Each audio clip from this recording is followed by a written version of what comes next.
Hello! There's a new update from your favorite GSM operator, AfriCell. For all of you that have struggled to buy cash power beyond $7,000, AfriCell has done it again.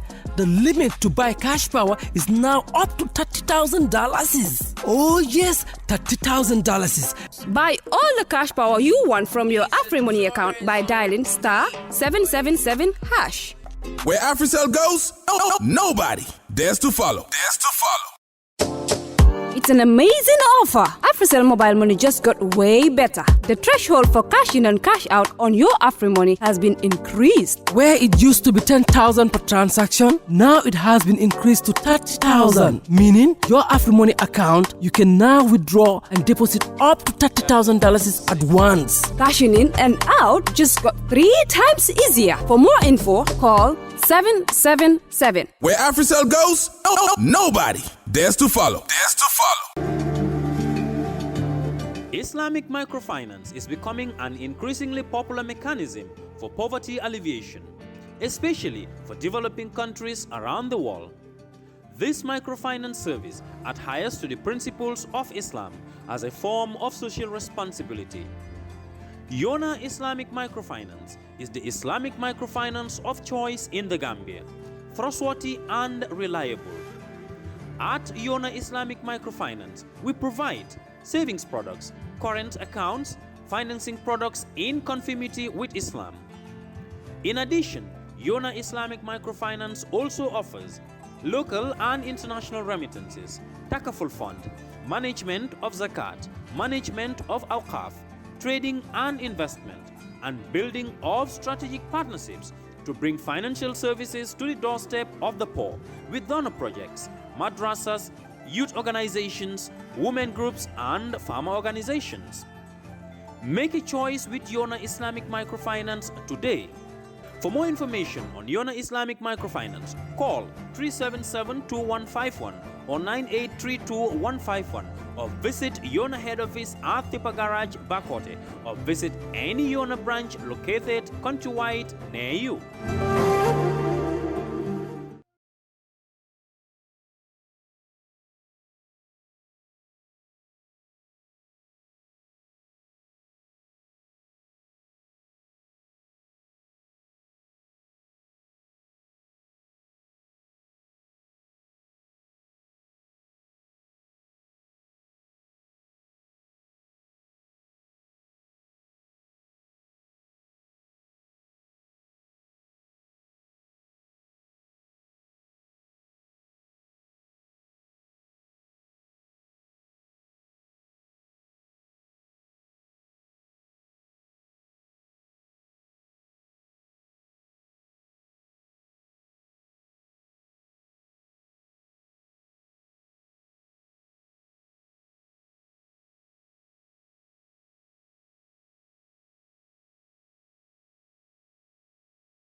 Bureau de Change, your go-to option when it comes to money transfer. With Jamano, you can send money from anywhere in the world to your family and loved ones in the Gambia and be sure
Think Jamano Money Transfer.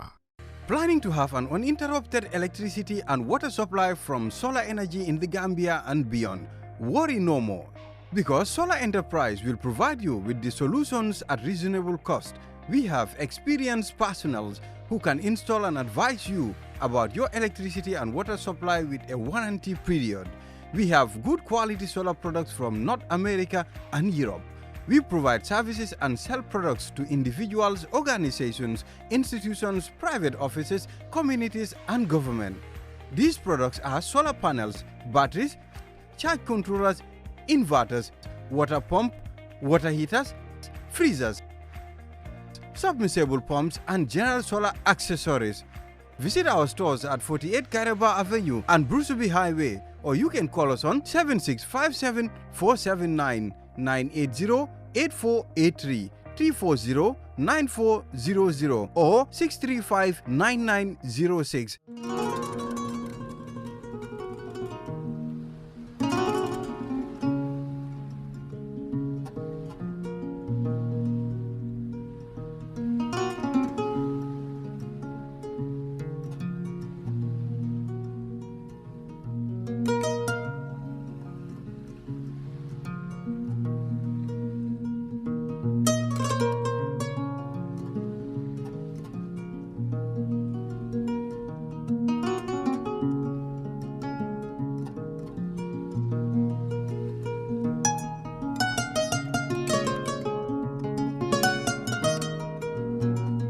Assalamu alaikum baringol ngali konton kale bismillah koreke momo be kerfato jube kanyen temmen mbal be bismillah la koreke alla ploti kacha programo min karale talata ni wato sita mbafala mo be ko wala barka baki alkanyum programo no manna nyamen ninyin wato sita molumi alon ko wolle be diaspora gambia banko kanjang anim banko karodol be mi alon ko kanyum programo no ma molumi alon ko wala ka kumandiro ke nyim programme do fana mbafale ko thank you so much nyim programme mal talti alkana nyina ka programme ni sianal ba jibe kan YouTube, but of course ala like fana because mo jamal ka programme ni jibe nga afisel nge tendu ke je pake ka nyim programme fasa ka sembenti yandi nyim watin kono promotion bale biji isi fen jama ba gagné no afisel bulle ngalong afisel line be mil bulu alka jele ka text al si fen jama bal gagné no woto fana eta afisel line on sambi number 7 wala number 2 do yake nyonta ngoti isi wuli wulolu kodo isa gagné no Gambia banko kanjang itolle nyonta walti itolo mo compagnie di fana mialon ko ba ke kanjang andung molle mialon ko ye fengo femfo e ka kele mo be sita woto mutana len ko deke nyemu programme le mialon ko molbe ka sika badul ni nyu wato sita be molu hakedani la tardo demandi mialon ko wale sodotam bulu bari nata len ne programme oto talata kanale nim politician le kana purga kacha politiko ko la Gambia banko kan jangola na bi fana murtana le ne purwo ko klingola puru ni si kacha politiko ko la Gambia banko kan jangola ta nabi nga mofla soto jang mi yalon ko definitely molle mi yalon ko londa bake ni nata Gambia politiko la koto mbuluba karola membije wolem alaji Mamadi Kuranti mol ya sute minna wolem PDOIS wolem doiti pour que support mo jamali alon walla andu mole mi alon ko ka safiro ke bake ni nata social media ka manza kunda criticize but fana of course some United Democratic Party but I call NPP ni UDP ko 609 but ngalo nyaro do wanda Senegal MC Cham Junior atelebe mara karola molem fana mi alon ko atelem business and terrorism council oti di Kanifing municipal council andung aka United Democratic Party aka wole support ngetul mo flo le soto jang be kachala daba kono na kacha be sembela minna wole minde fo tonya UDP ni NPP mo 609 net well MC will be defending UDP on that and then Mamadi Kurang fana ba justify la le munatina aya foko nyil party floor be mo 609 net be mo clean net but be diam la fana about the draft constitution ko do la mi alon ko le biji be ko kachala le fotonya tonya nyin draft nyanta chance dila le pour item before draft nyin anyanta file le nyin fana da be kala ko ko mi alon ko ba kachala nyim program. Mr. Kurang, welcome. Thank you very much, Buba. Be la moy la be kontona. Bisomanda ya ngela text oje kunun so Bisomanda ya confirm so ngam in general discussion nom bari ya commencé nyama kamunta ilafta commencé la 6 and 9 nela ngam nu obekela diamo labandulalti bari anyway there are a lot of national issues may along consi discuss now. No, this is a national issue. But you know, now you choose the biggest political parties. Is they among the biggest political parties? Well, of course, though is. It's a question of if I answer because. Okay, let me say one of the biggest political parties. Yeah,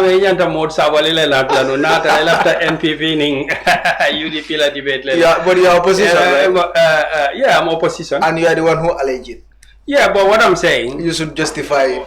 I can justify it Thank anywhere. So but I didn't know that's the theme of the debate. But I told you today. I told you, didn't I tell you?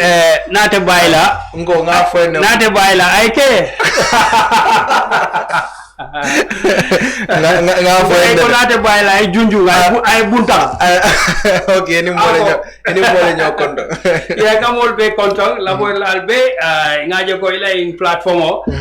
Ninja mo be caring. Safer lal kasiale. Bul ko ndigil be nganya kan. Ngal be konto alal bul ko la jande sumaya le bijande. Wala sikeno dol fanal be la do wal mel yalan ko wala sumaya de jande. Wala sumaya de jande. Kamina sama man song covering Samanda. Yeah. But alhamdulillah amena gambe be ka wala dua. Men ka kunko ke o men buka kunke ke be ka wala dua. Be ala tentula ba jaila. Mbela studio inila camera people ila crew the background everybody be tentula be jaila be lamorlal be tentula be mol danila silla moy ni hakilola iko kumo buka domo Abaraka. Thank you so much. MC? Jërëjëf Bouba maa ngi la nuyu di la gërëm bu baax di nuyu suma broda Alaaji Kurang foog naa ne moom dañ dee toog si plateforme yi bari di waxtaan lu yóbbu réew mi si kanam sometimes ñu uti gis-gis maanaam moom sometimes ñu d'accord si gis-gis loolu yëpp lu ko waral mooy si lu yóbbu réew la di nuyu itam ñu saan programme bi yëpp ñu nekk si réew mi ak si diaspora bi di la war ne asalaamaaleykum. Thank you so much. Mbe duna kacha kono wala fe ko ngafo nyamen drong mba follow la of course Alhaji Mamadi Kurang na mi alon ko doy support alem ba ko follow la dame wala draft constitutional. So Mr. Kurang ye minister nyinda moyle a draft constitutional a press conference me along wale organization that is the Ministry of Justice minister di amuta jele andum I explain ne ye close dol mi along ko ye wale bondi je omissional I explain ne bari ko dol fana mi along ko wale falinta abe explain ne do you still believe ko nyin draft constitutional a chance nyanda didala le pray tambi o anyanda faila la ka tambi kata minto kata National Assembly wala as no wala National Assembly ka chance dia la pour ka tambi pour ay ke constitutional data referendum ay ke constitutional cool be yamen data fono la ko 2020 draft wala nyanta tambila de referendum nda fono la ko 2024 draft wala nyanta tambila because draft omu bukolet that's a book and the devil is in the details so niyo buko din nenko ko buko e tambi yalo no buko tambi da fem nimbe buko ko ne ba fala Mamadi ko nyi tambi but yet 2024 draft ni read right I don't agree with everything in any one of the drafts. So that's why I'm trying to tell you that I cannot come out and say, let the draft pass. No. Because, Buba, me, I'm a systems guy. In as much as I'm interested in the results of a system, I am also very particular about the process. You understand? Because the digestive process has to start somewhere. So legal processes are actually the same. So, point on that and coming for a control what we want in the Gambia. If you ask me, yes, I want a new constitution. But I don't believe that for you to tell me that the 2024 or the 2020 or whatever is the only solution or no solution. Now, as a systems guy, I can't tell you that. Why? Because when I understand the system, nga system onye nga fahamle, and nga ko lua akapas nyadile. How do you pass a law in the Gambia? You have the judiciary that sits over disputes. You have the executive that brings proposal for law. And then you have the law making body called the parliament, the assembly. So I told you document from outside, Fabota MC Cham leabang, Fabota Baro leabang, Fabota Dauda Jallo leabang. That's not the question. Wherever it come from, for personal bill lembang, about a Fabota Tombone or City abang, that does not matter. What matters is what the law makers will decide and how they will decide it. But citizens also, we can have our say. Yes, well. Yes. In each one of these I mentioned, the citizen can have a say. Exactly. Yeah, the law that Barrow is proposing, or the CRC is proposing, or Gajigo is proposing, can have different inputs, can have consultation and no consultation. But you see, when I listen to, for example, Suwaibu Konate, right, Suwaibu Ture, the PDOIS representative at the parliament, he very simply tells you there is a process that happens in the parliament. Process labije. Or process munya, the parliament are not obliged to anybody. You understand? The parliament is not legally obliged to the president. The parliament is not legally obliged to your political party or my political party. The parliament is a body of its own, and it follows its own rules.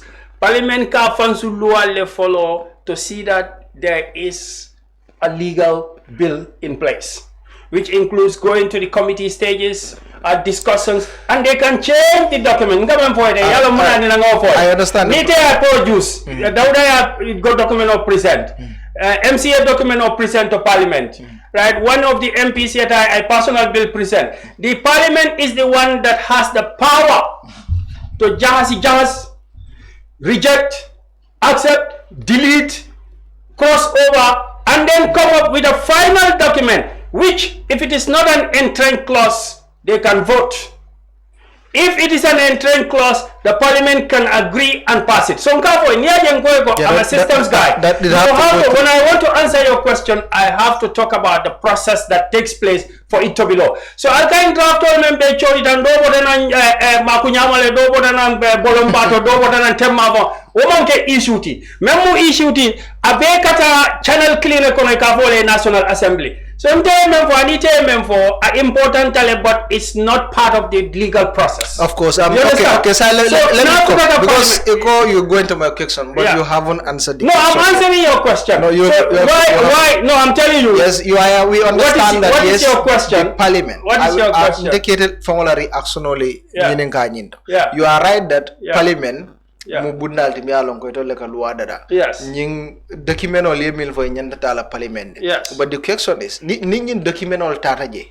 Parliament from National Assembly member le bije mialon ko molle carte fay.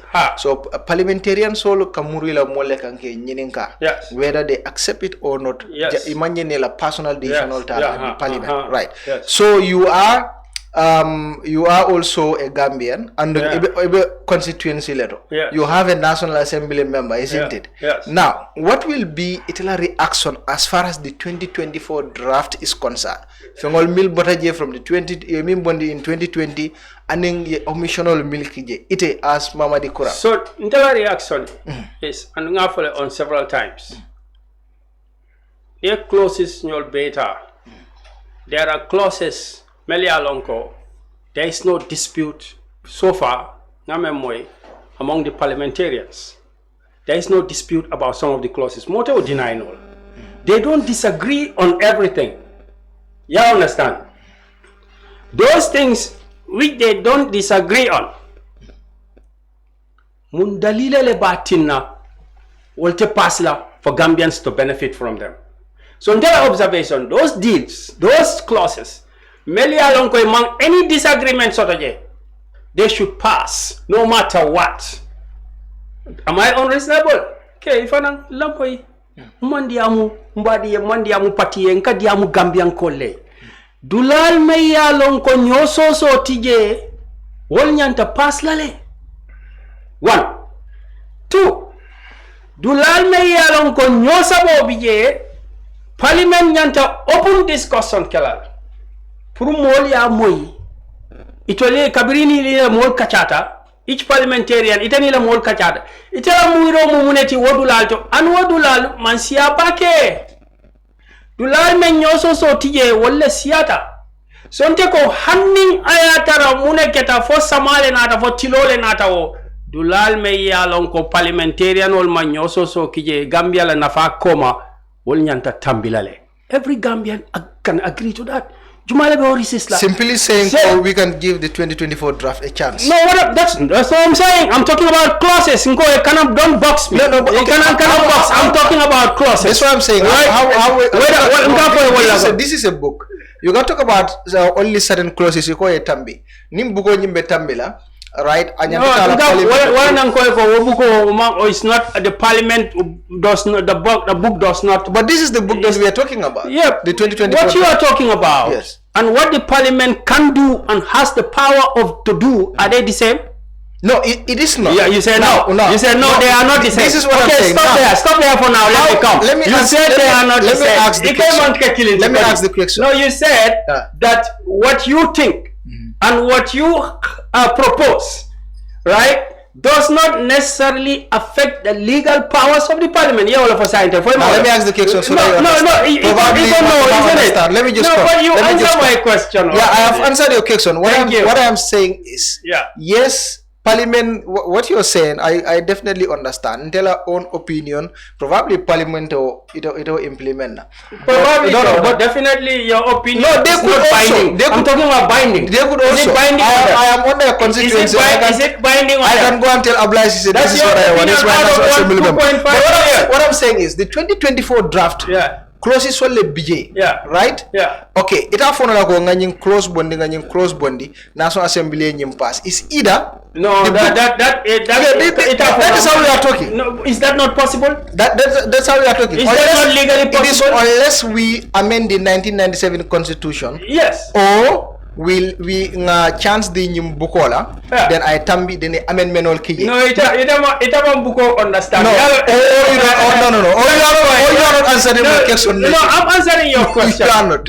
Summarize your question. What I have not answered. My question is simple. What is Will simple? you want the 2024 draft to pass? Putting a chance the National Assembly chance the tambi. Why did it not pass last time? Has it not been given a chance? You are not answering the question. No, pass last time. But will you want this one? No, why did it not pass? 2020 didn't pass last time, isn't it? It didn't. The 2025 is from Barrow. I don't represent the party of Barrow. But you are Gambian. No, I'm a Gambian. You understand? Yes. So I have the right, when I am talking about a proposal, to say X, Y, Z. If X and Y are agreed, they should pass. If Z is not agreed, Z should be discussed. Is that not logical? Does that not make sense to you, Gajigo? A little bit. No, it should make sense. In fact, that was the sense we are saying, right? But in 2017, when the proposal was made, that was reasonable.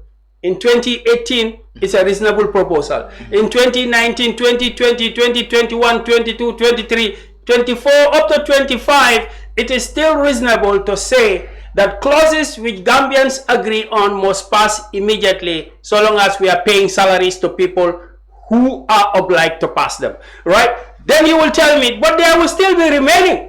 And that's why I'm pushing you. You know why I'm pushing you. You know what is logical and simple. Because you people are always coming here, going at 100 million spent, brother. But we spend more. But you spend 160 million. But it's up to 123 because another lafale. No, maybe it's even 200 million. Exactly. So but that doesn't matter. What I'm telling you is what you spend. Quran, that's a huge amount. That's a waste. No, it's a huge. It was a waste. So thank you for saying. Majority of it was spent on what? Air tickets. You know it. You know it. And some of the people who benefited from there belong to MC Cham's party. But we will come to that later. What I'm trying to tell you, Alkana Sembe wo budget or Agavo have because 160 million they spent or 200 million they spent 200 million woman clause is justified. Okay. It doesn't justify the individual clauses. Every individual clause must pass on its own merit. Thank you. And who is not prepared to hold a discussion on that want to put us in a straight jacket box. All right, thank you. I'll get back to you. MC, let me say reaction after the press conference, Minister B. Langa Fogne, should we give this 2024 draft a chance? Wala, warin ko jo chance. Jerejef Buba, fognane small brother haumala na guide do yin ko oyat gem ko council mo understand.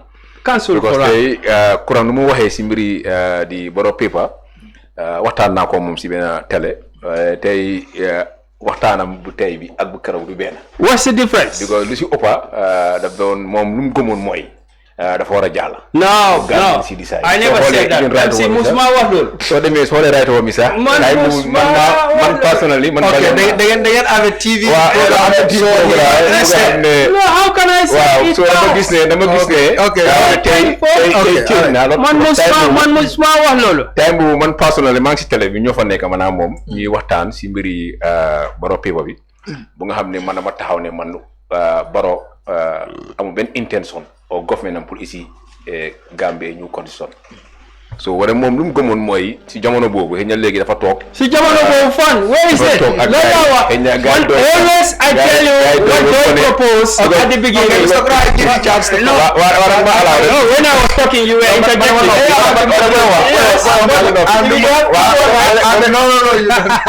I'm the moderator. Where I say that? I have a telephone. Nako gene. I'm on record with you. MC, you should have told me everything.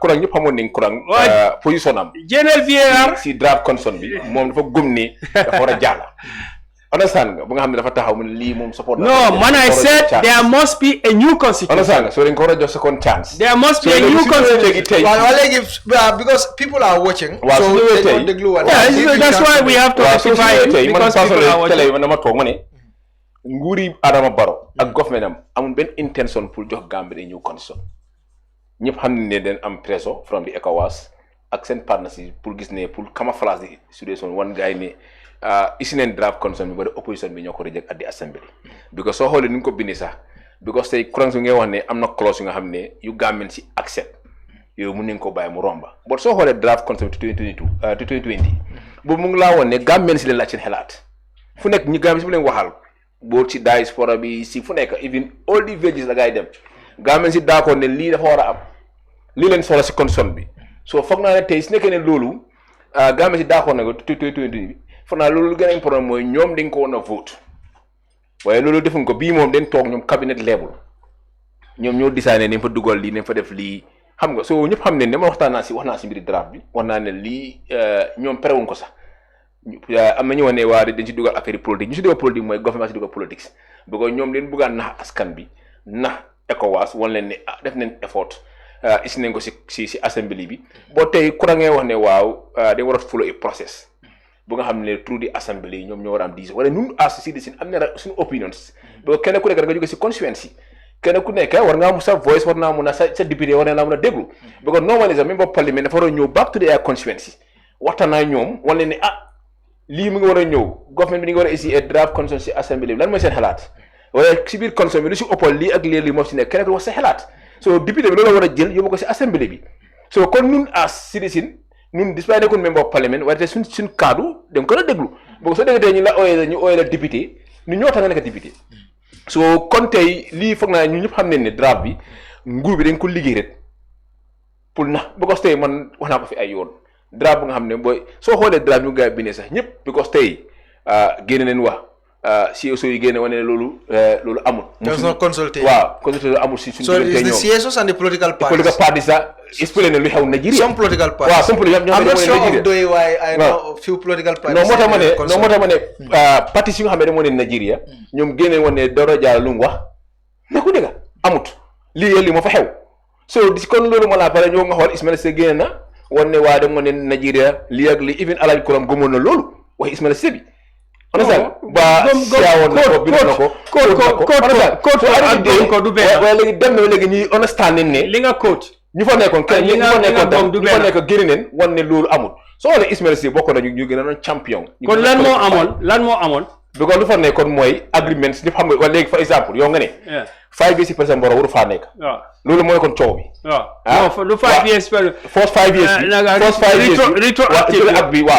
bi boobu dafa war a génn léegi bii yaa ngi wax par exemple dafa 10 years am bi bokkul fa bi moo gën a garaaw non lu ma wax bi moo gën a garaaw nga ne loolu woon du issue bi problème bi in Abuja kon lan mooy woon problème bi in Abuja very simple la na nga accept ne Barrow last 5 years and mu start from there mu aba because it was a promise to xam ne loolu lañ waxoon ne mooy problème bi loolu du problème waaw loolu Barrow si boppam war naa mën a on dafa am lu wax Gambian si MC mooy non waaye lu ma bi yow nga ne man code naa loo xam ne it was a problem na yow lan mooy woon problème bi loolu nga expliqué Ismaila bu mu waxee yow da nga bëggoon waxee Ismaila bi ak ñëpp xam ne loolu side of the government non mu ne retroactive ak boobu side of government bi la mooy problème yow nga ne what is the problem can we listen now position ni Gambian si la MC mix up let me come MC is mixing up bye ma ñëw so it is important tamit pour ñu understand Abuja talks bi dafa fekk reject nañ draft bi already no why draft was already rejected no let me wait a minute then why the talks exactly now this is the question why the talks now the political parties are saying okay, there were disagreements between them, but it was not about pour ñu génnee lii ou ñu génnee lii si draft. What was the disagreement? Yeah, but of course that is the retroactive. Yeah, so MC is saying that was not the issue. Let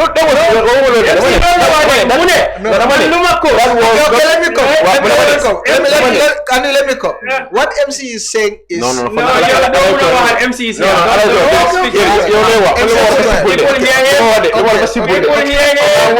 No, moom dafa bëgg a jaxase mbir bi. No, because moom position am at the beginning bu draft bi bu mu génnee Kurang dafa moo ñëkkee taxaw si Gambie su xamee support nen pour mu jàlla fa level which bi no ne lañ ko jox chat MC ale ko daf ko wax si télé daf ko wax fu nekk la ko wax waaw moom léegi xaw ma dañ ko coach gëra ba because turu doy yow lo start nga because position doy génnaa ko waaye xam naa dañ ko wax ne ko no okay man lu ma wax now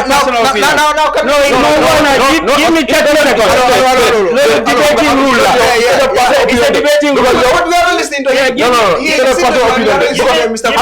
boy wax dama la bàyyi exactly yow léegi alaw ma sa time su ñëwee jël sa point su ñëwee am nga mën a yow lii nekkul gan si bi understand nga waaw so lu dum gan si xëccoon dama yow waaw so loo ko understand mooy draft bi at the beginning ñu ko doon support yëpp léegi dama si biir xam ne ñu ko essayé jaarul yoon because government bi amul intention perewuñ ko because tey ban Gambien bu ko président bo dafa ne Gambien si ne kenn du nekk président Gambie for more than 10 years loolu la gaa campagne 2016 ne Yaya Jammeh am na fi 22 years so loolu bokkoon na si campagne promise boo xam ne gaa wax ne ko Gambien si mooy term limit ñu bëri ne wane waaw comme 3 years ñu bëri wane waaw as far am nañ term limit am nañ 51 plus so waaye nañu jox ko chance bu dem comme 3 years jot so term limit boobu Alhaji Kulang am na member of parliament si assembly bi am nañ 2 députés from doy waaye na seen MP yi pass prime member bill because soo xool nañ seen concern bi amoon na term limit so Ismaila Rof nga delloo ko fa so seen député mën nañ ko fa def 8 hours sax du am noise bi and most of them waxoon naa ko suñu télé bi ma ne ko yow yaa ngi focus more on this ne affaire am na term limit am na 51 plus so nañ ko bàyyi rek ñu jox ko chance ma ne ko loolu luwaa dafa ëpp lu si nekk mu ëppa term limit ñaar la fa nekk ñaar ak 51 plus lu ndaw la fa nekk rek lu si ëppa mooy loo si fa nekk lu nga xam ne tey doole mu jox président bi dafa bari so the best thing mooy am nga member parliament nañ dañu pass prime member bill delloo ko si naan seen concern bi ñu am term limit loolu very simple boo tey ñoom dem na si bi xam ne nguur bi seen intention bokkut lii bokkul fa ñoom nañ seen conseil mu leen féegu so léegi the best thing mooy lu nga dem mooy neen bos am nañ yow tam sa parti 97 moo leen féegu non man féegu ma du suñu parti bi ñu féegu mooy draft conseil bu gàmmeen si accept boobu la suñu parti bi ne bii dafa war a jàll si CRC draft bi la suñu parti bi support ak man personnellement campagne support naa ko bi ko soo xoolee bu mu ñëwee si assemblée bi coordination moom mais parlement bi ne ko da nga war a vote lii loolu ñëpp ko accepté woon bon ñoom ñoo dem bi des MPs MP bi ñoom ñoo dem throw out ko because dañ gëm ne ñoom féebawul leen. Give me chance now. Okay. Go ahead. You can respond. No, debate rules. When I speak for 5 minutes, I don't know how many No. I said those rules. No, what I said. I said you those said the rules. rule, but I want to understand the rule. I want to understand the rule. The universal rule. You give me 5 minutes. If he talks, I have to rebut. Go ahead. Okay? Rebut for a few minutes. Go ahead. So, MC dafa ñëw. Mu ne Alaaji Kurang sa quote na lool. Ma ne ko lan laa quote. Mu ne dama quote ministre bi mu ne buñ mité Abuja. Right? Kabiri mité Abuja. Problem killing. Wala mu the retroactive clause ko NPP ani UDP o baroni UDP mambe wala kam. So why mom bum ñëwee loolu mooy first premise boom attack to say that what I said and I quoted was a false thing. So I asked him, then if the retroactive clause was not the bone of contention at that time, then give me what you think was the bone of contention in Abuja. Bete Manko Har, he don't give me something different from that. So I'm waiting for him. Now he said my party position. Everybody in the Gambia knows my party position. I'm not here to speak on behalf of the party. I'm not the Secretary General. But everybody knows that the role of DOI, right, since 2017 was that what is realistic to save money, to save time, let's go to Parliament. Those laws that we agree on, we pass them. The name doesn't matter whether 97 amended or 2020. No. Gambians want democracy to work as quickly as possible. So that time, the PDOIS suggested, let us go to Parliament, right? And then those ones we agree on, we debate everything. When we agree, we pass. What we don't agree on, we can throw it back to the people for further discussion. That was reasonable in 2017, at the start of my argument. Mane, it is still reasonable. It's still a reasonable standpoint in 2024-25. You can still go back to Parliament. Sub MPB dem pass private bill. No, that was not what PDOI is saying. They said, let the whole Parliament sit down and discuss what they agree on. Let them pass. Can more one do possible? Let's go and spend 200 million. Bala ñoo 200 million boo xam ne kenn mënu laa justifiable fee what it was actually necessary, what makes it necessary. So dama bëgg MC now I understand. There are two points. That is the moom 2 points la miss fii man lu ma wax ba ëllëg nteka même poten hani sama aman tambi pour parliament yeta yesi yajibe luwal me yalon ko ye Gambia nyakandi ye bango nyakandi yo luwal ye bondije among parliament la momo one parliament cannot even bind another. Even the past parliament cannot bind this parliament, much more a cabinet or nobody. Parliament has free will, and that free will has not been seized by the CRC. Understand? Whatever is happening, whatever Dawda Jallow is doing, does not affect the parliament. The parliament can still go ahead and do what they are empowered to do. So I am saying that it is not, if PDOI said it in 2017, in 2025, it's not late. Even if this bill failed, Parliament can still go back and amend the laws, some of the things in the bill. That is to amend the 1997 Constitution. Yes, and amend and put good things there. A lot of which will tally with what is in 2020 and 2024 drafts. So that will get the Gambians what they want. But when people are, what is the fighting for? MC Mune Mane past 2024, man manyo fi mane pass Barrow's bill. No, I said we need a new constitution. Does that mean that I am saying that go and pass Barrow's constitution? Is simple English, bro. You know what is at stake here? When you said your position is to, that is Halifa's position and Doy's position, to amend the 1997 constitution. Yeah. And you said again, we need a new constitution. That is contradictory. Yeah, if you amend it, are you going to still have the old one? Yeah, of course. No, so that's why I qualified. You know what is at stake? So, but that is a contradiction. Let me tell you, you know what is, this is so serious, yeah, and it's even beyond politicization. Because putting a law in place has a lot of implications. Putting the wrong law in place is where corruption begins. Even if the Quran tells you, "Wala takulu amwalakum bainakum bilibati wala takulu." Listen very well. I'm coming. I am the one who said it. Okay, you know what that means? You know what that means? Bilibati. Yaje wa niaje almamol kalo mimbaro tay kafo ko ikabatara yako akana do nafulo kana do batara yako amanke nendirti de because batil abe alquran wala kono and in one verse 188 surah al-Baqarah. You know what follows that? Antum ta'lamuna. And you know what that verse ended with? That was not you know what that is the question. You know what I'm coming? It is not. You know what it is about? Okay. It is about people deciding how to distribute the resources of a country, and one faction trying to gain advantage by wearing the judges, the lawyers, and the parliamentarians, and the people who make the law, knowing that if the thing goes there, they have an advantage. This is what the verse is talking about. The verse is about using the law to take the resources of the people. You understand?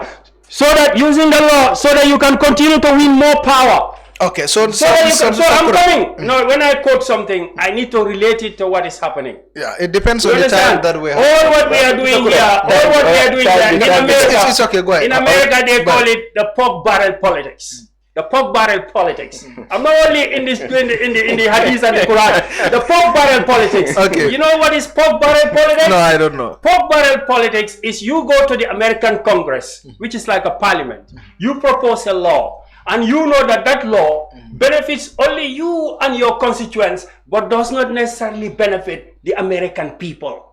That's what they call pork barrel politics. So these people, what MC is propagating is pork barrel politics, because ndenga na diamo kele mafo UDP thing, mafo thing, but atina tadrong ako doila position no, it's the position for the Gambians. Alinga nyinkelo bulangata. No. Okay.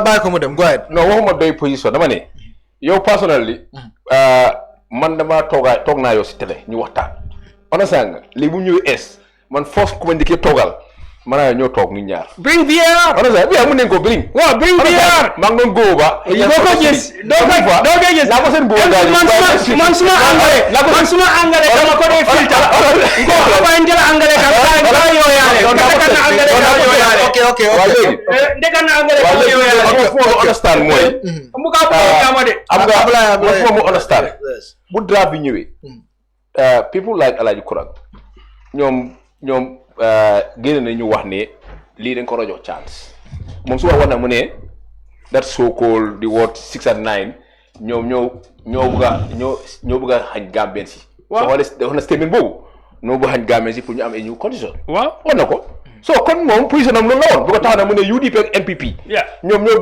bëgg a bloc Gambien am new condition kon automatiquement moom support na draft bi borom bi dos no la wax ban logique la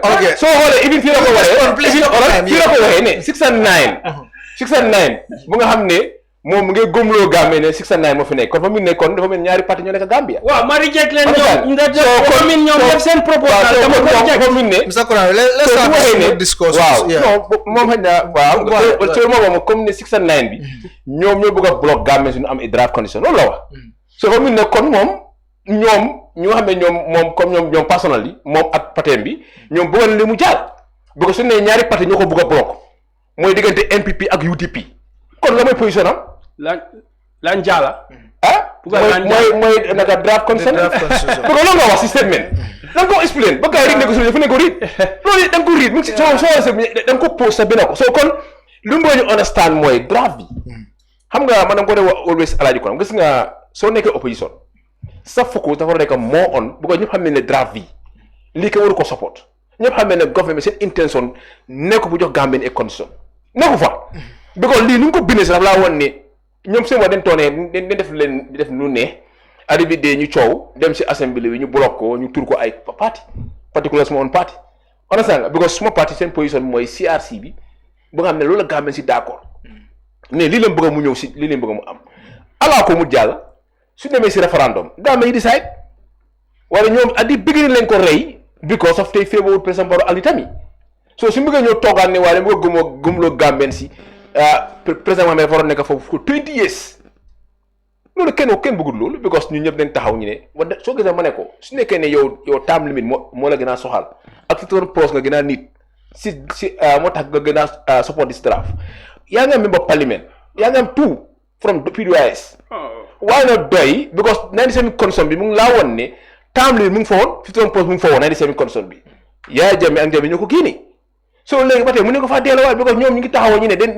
ameen 97 constitution bi léegi am nañ di opportunité léegi ñoom am na ñaar na ngay dugal loolu si house bi because ñun taxaw na ñu ne ñu ma diggee président waaw PDOIS waxoon nañ fi lii nangam léegi waxoon nañ fi lii ñu bañoon ko ñu ne dem ngoon constitution bi es léegi ba tey mu ngi pending waaye nag ñoom seen MP yi even ba ci si last assemblée yoo xam ne Halifa Sallah mu ngi foofu ak ñun Sidia ñoom sax si bu nga xam ne affaire reject nañ ko lu nga war a def mooy affaire am na reconnaissance nii doon nañ ko mooy dafa amendement si amutoon war na mën a dem ñu amend loolu ñu dugal fa naka ñu ngay génnee section na naka age limit bi so waaye na ñoom mooy leen delloo term limit bi from post and ba tey passé wut Alhaji Kurang as member of DOI na engage MPM yi non ñoom léegi right now li leen soxla MC yaa ngi wax loo xam ne it doesn't say what I say you just mooy because yéen na nga ne as far as ma dama gëm ne DOI seen at the beginning ñoom dañoo wax ne naan seen condition bi jarul ñu bil ay ñu condition neen ko ameen man loolu laa sabotoon gars yi man foofu that was my position ne bala ngaa spend 160 million non waaye sa wax bi jeex waaw non dafa statement bi jeex alaaw ma rek xam nga lu manqué xam nga lu manqué entrain clause kenn ku la wax ne entrain clause ñu ameen ko waaye dem xam naa loolu enco clause loolu mun naa ñàkk a nekk si ameen of naka term limit after plus mu nga ko because loolu dañ ko génne ne ko in clause su ko nekkoon yaa du ko mën a génne xaw ma lan mooy term limit bi su ma nekkoon su ko in clause la kan wax la in clause la in clause loolu su ko yaa du ko génne ne ko in clause la nekk so léegi term limit is not an entry waaw léegi so léegi kan wax ne entry non xam nga yaa ngi expliqué moo dama expliqué man le affaire génnoon dañ ko génne non lu ma la wax dañ ko génne lu ma la bëgg a wax léegi am nga 2 MP non xam nga lu ma la wax am nga Kunda so the MP yooyu now what he's saying is for you to engage your MPs so that they can he can't tell me what to do I already tell him what to do I said don't spend okay, you can tell him don't spend 200 million that was very easy he went ahead and spent 200 million understand or 160 million and it was spent by the government. What I am saying moom lu moo wax ne he is talking mu ngi wax ne comme man dama wax ne let's just amend then there is no need for moom mu ngi wax ne MC he is saying that I said oh let's just amend then there will be no need for a new constitution now how can I say that when I know that the constitution will not be complete until you go to a referendum on the entrance clauses. So I know, no matter how much, and every PDOIS member knows that, no matter how much you amend in parliament, you must still go to the people for the entrance clauses in order to have a third republic. So nobody in DOI is telling you they will not go back. But you see, when you go back to the people, you understand? Right, when you go back to the people, you only go back to the people for the fundamental clauses, which are called the entrance clauses. So there will still be a new constitution or plus amendment, which is flexible. Now they are saying no amendment. Why no amendment? Malonde, but no amendment. So, Mr. Why no amendment? Mr. Kurang. Malonde. No, wait, I'm coming. Okay, but I told Kafolo, go, no amendment. Why no amendment? It will found Malo, why no amendment? Alba Follow, Silfo Songo, no amendment. Why no amendment? I don't know. No amendment.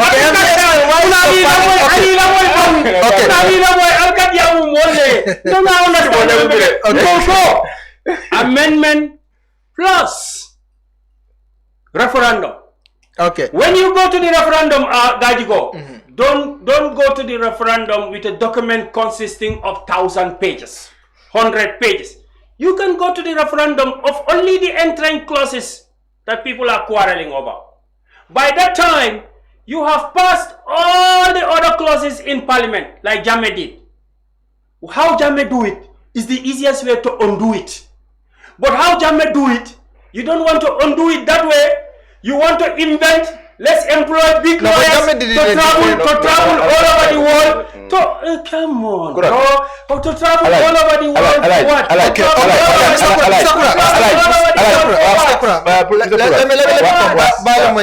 I know of during Jammeh's time.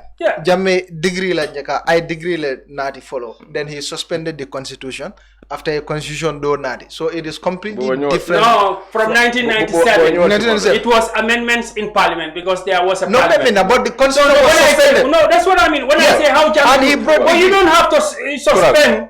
You don't have to suspend again to have a third republic. So that's what I'm saying. You need, so it's different. What you need, yes, what you need for a third republic is to have a constitution that goes to the people and there is a referendum. And when you are going to the people to have a referendum, the easiest thing, men feata beti kew, walam kafo mole konko, referendum o nata, clause number 1, 2, 3, walam entering clause ti, sonko be wollela, atole sonko dafa bang. Bare atol ko, hani parliament si menkeno, sa ngoton ka parliament jomunela, nal ko nga parliament dabon dije kew. MC Cham nyol ya dia mo ani sirfo sonko nyol wala nyanta fola gambian wala membe kala parliament men kejo kodola nyin kam nyi mu council leti eta council do kola ngo parliament men kejo kodola say moy I could give him chance. Go ahead MC. Mr. Kurang legi bëgg na boy wax dama la bay why will you so my coach don't quote me right? If you quote me wrongly I will interject. No, you have your time to interject. You have your time. You have your time. Don't quote me. Say what you want to say. Go ahead. Say your opinion. déglu naa Alaaji Since you sit here you have been quoting me. So foog naa lu mu wax mooy mu ne Jammeh dafa ñëw sosal naka continuer Jawara bi. Yeah, of course. So Jammeh was with degree la do use. Degree, yeah. So bu mu ñëwee Gambia dañu def referendum. With a new constitution name referendum. Muy 97 constitution referendum. Bu ne referendum all these amendments yu am enclosed clause yaa ñu def foofu benn génnut. Bon yu nga xam ne ko enclosed clause yooyu la doon amendment. Mooy am na ñu wax 50 times am na ñu wax 60 times ñëpp am na ñu ko wax si ne def na amendment yooyu. Around 50 something times. So kon moom su waxee de Jammeh nekku ne dafa dem naka def ay amendment de Jammeh dafa dem referendum. Government si vote mu jàll na seen conso mu nekk referendum jàlle bu mu ñëwee so as time goes on loi noonu la sooy dem da nga def amendments am na yooyu génnee even sax léegi soo xoolee si wall bi àdduna bi léegi soo xoolee seen once am nañ constitution rek da ngaa gis ne président mu ñëw looy def mooy da nga am some points yoo de am nga dugal ko fa nga dem referendum soo xoolee in Sénégal Macky Sall bu mu ñëwee dafa amoon 13 points yu mu dugal si constitution bi mu dem referendum this new government tam ni ngi plan loolu tam is not matter nga war a ñu build a constitution bu es because already am na ko ma fa nekk am na looy sax dafa baax so is matter of yow ak jamono bee dox te xëy na yow jamono bu yaay 97 constitution bi jamono boobu ak léegi dafa jamono mu ngee dox so da nga ni sama amee mel sax ko nit but Gambia time yi Jammeh dañ dem referendum ñu amee constitution loolu ñu xam nañ ko so mu ne you talked about the UDP lu tax ngeen wax ne like you cannot touch anything from the draft position UDP as a party loolu mooy position Gambien because dañ jox ay nit liggéey ñu wóor réew mi laaj Gambien si lan ngeen bëgg seen constitution bi es bi Gambien si wax ñu spend si $116 million Gambien si ne lii leen bëgg lii leen bëgg so foog naa tey lu war na am mooy ñu jox Gambien si chance mooy mu dem referendum su fekkee Gambien si vote nañ ko mu jàll o vote nañ ko mu jàll ñu xam ne Gambien si ñoo decide boo tey position parti bi mooy position Gambien si mooy Gambien si dem bëgg CRC bi seen liggéey la Gambien si def ne soo bi génne na gis nga ñëpp d'accord ne lii dafa war a am so bu soo bi génnee te li mu wax ni bëggul benn président nekk si boppi réew mi for more than 10 years so wax na ne Gambien dañ nit term limit and soo gisee yaay ji ñu gën koo vote out sax is about this term limit and from plus daf si bokk with human rights records am yooyu yëpp so da nga gis ne ñun suñu position parti dafa leer mooy benn dot suñ ko fa génnee because tey loolu dafa miin ne dafa am ñu toog comme li xew rek toog si ay vous kabudu ngeen toog yéen neen seen state house toog ne waa neen dugal li xam nga lu nga xam ne dafa miin ne loi tey mën na laa feebu tey ëllëg nga génn fa du la feebu. Okay, MC. So, like, we are going to another topic. I saw you post something before we go to the 6 and 9. I will not respond. You will respond, of course. You can respond and answer this question too. I saw you post something on Facebook. Is it KMC about the Mbalit thing? Where did you get that from? The draft constitution. MC, yes, ñun Gambians dañ believe ne Barrow dafa wara serve for not more than 10 years. They dañ believe on ne tam dafa wara honor the 3 years. Understand? But just ma fi ben political party bu gëna fi from 2017 up to now moy wax ne Barrow 3 years dañ ko wara extend to 5 years except mom patiyam. UDP kola parti man fundija member fola ko namanke bar maybe for Hamad bala party ka fogo ha Barola tam aman legally aman nyana kala 3 years ta nyanta kala 5 years le. So Barola nying overstay ite more guilty non di wala. We cannot be guilty for Barrow overstay. Okay. Me, if you see I'm in politics, I want Barrow to go out. Yes. Do you want the president? Yes, I want Barrow to go out. I contested as an independent candidate. Don't you know that? I know you. Yes. Contested. So what I'm saying, I want Barrow to leave.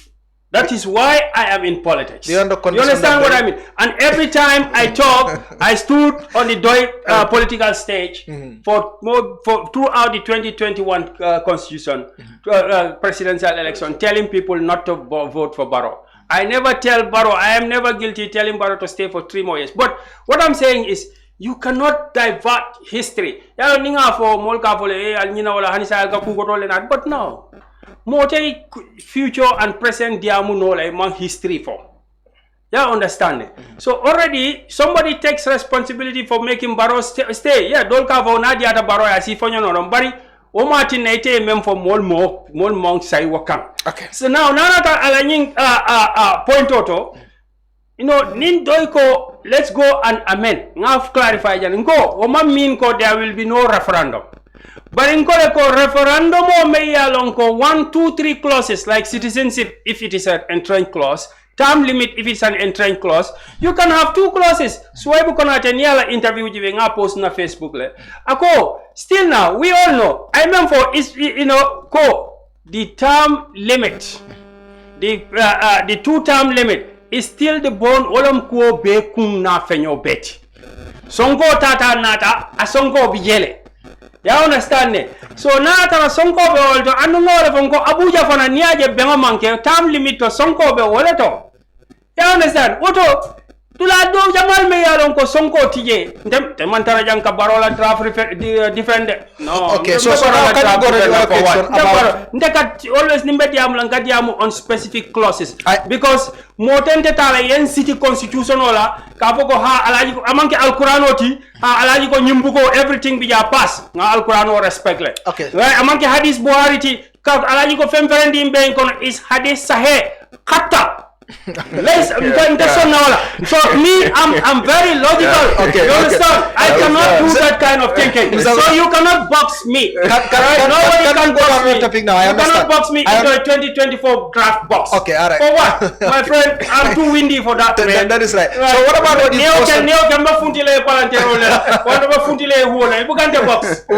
what about your post about this Mbali thing? Where did you get that from?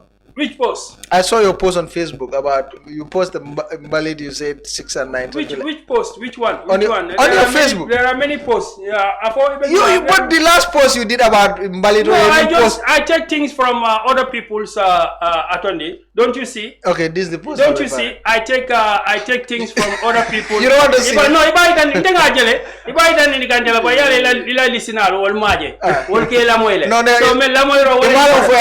we have technicians. You don't don't know. No, but you're asking me. No, okay. Yes, okay, go ahead. Go. Ika me ita ni dai. Ndenga mode men post for kapare. Nga ole repeat. You understand it? So is it how mari nyol nyinin kan ole muna na ya post. But you also wrote something. But mbema. UDP ani NPP la fafisa fatawa kuya. Woma mo kumpanyi mbako kan. Jal haqqin wa zahakal batil. Wa innal batil kana zahuka. But you are not answering my question, Mr. Tonya nanata kanolam niya to so men kan kono yolo le kabongo le foy. The truth is the truth. Why is it the truth? You want to listen to me now? No, I'm listening. Yes. Yeah, I'm listening to you. 6 and 9. So you want to skip the Mbali thing and you got 6 and 9? Yeah, kuja male nyinin kan. Fonga be. No, nga clean run nyinin kan. Clean number 6 and 9. Iko. My post. Nko ko ngabondi wandi post le. For everything nyinin kan bang kan ngamera journalist wala mo. No, but you write something. Right? You also wrote something. Okay, so say. Ngamen safe. You said 6 and 9 is a game. Go ahead. 6 and 9 is just a game. And you refer to NPP and UDP 6 and 9. Iko nyadi kereng kabo duma kereng ni santo kereng abe kereng. Gambians matter sinol. Jani kan nyinin ka fa mulanta mentol. Nko in 2017 Jumale funtita nyumbanko ka. Iko baro kana ji katun 3 years amantara luwato fontele ya fo ba fo mole ya moy doyle ba fo kambam anda moy tale jumale afo mun dalila latina ya fo watumo nko ni aja fota o wato ko baro kana ji because amantara tamot nko dalle be taba fule killing sumbukam. You understand? Chumale be o deny la. But mbana mwa foko nimme yoke ha ten imut nyini. No, I'm just stating a historical fact. So at that moment, the interest of the two was one. Number one. Number two, Baro. Some near for MC Nyolega, hey, Baro ka resign tale. And I resign with UDP. Nko yes, ka resign tale. But after I resigned, I would more tell Tata Paris a cavo moleko. Ni fala fata imon kunot. But ni fala korate ta muila barkanta yal. What more resign ta foka pare. Where mune itandi garam biantol kola. Ko resignation o wobole ko coalition la draft paper amo mo ke fenti. Yo file. That's number 2. Number 3. What is the fundamental philosophy? The two parties both have the same economic policy. Deficit financing, borrow as much as you can. The Gambia only had 3 finance ministers from 2017 up to now. Amadou Sane, Mamouren Njai, and Sidi Keda. Show me one policy difference between the 3. Show me. They all supported deficit financing. Do you remember when the people went to the airport celebrating Baroe 1 billion natile for to Mojumalam finance minister? Uko Ahmadlam finance minister. That was a pledge, right? I am not talking about even the amount or what it is. I'm telling you the mentality of fiscal discipline. Okay. The approach to fiscal policy. Borrow and spend. OIC, which was one of the main projects of the coalition when it came. Who occupied the office? Lamin Sane. He is a prominent UDP member. I'm not saying he shouldn't hold the position, no problem with that, but I'm coming to the main argument. Almametal, OIC, he was PRO of UDP. Nyangjai, UDP blogger. Nyangjai is UDP? But he's a UDP blogger, I know what I'm telling you, right? Okay. Yaya Menteng Sanyang, adan tulo akabe OIC lenum mentewti ngo ni MC lafta tap staff lift sto kama namba yaya mente wala sita radio ta ko television ako nko kabring Cham nata ayentol bele money ayentol bele dafadi ayentol bele money alla nyin TV station oto jang aya fo janne ni la ba jibe ba jalal ako kabri aya fo ita fama nyala ko ya mente nko kabring Cham nata wo Cham businessman ba kabra nata ko embe oto lolo la jande itol bele daire kan na bele ni money. So where did the OIC money start wasting while the UDP was still there? Ndemo auditol tingalo nen kamen foe. You understand? Mandi amu kensenke. That's number 3 or number 4? Number 4. Number 5. The commissions. Who set them up? It was a borough parliament, a borough cabinet. Which commission? The TRC and the Jana commission? All the commissions right. were set up by the 2017 coalition cabinet. Okay. So he's justifying why he's saying... Yeah, you gave me why I said 6 and 9. That's why I'm telling the people understand. So now, why I said 6 and 9. I gave you several examples. Yes. You understand? First, I gave you 3 years Jordan dated 3 years. Just continue from there. From where I stopped. Yes, people are watching. Replay. Yeah. The commissions. Jumale is set up. Constitutional Review Commission. It was set up by a cabinet. For the cabinet or whatever. It was set up by a cabinet. And we know that cabinet runs on the basis of what? On the basis of shared responsibility. They set up the CRC, they set up the TRRC, and they set up the Jana Commission.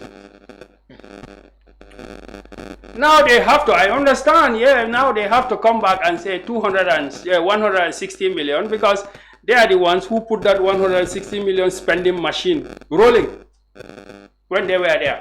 When other people advised them that you don't need to spend 100. So they were part of the wasteful expenditure in this country. The Jana Commission.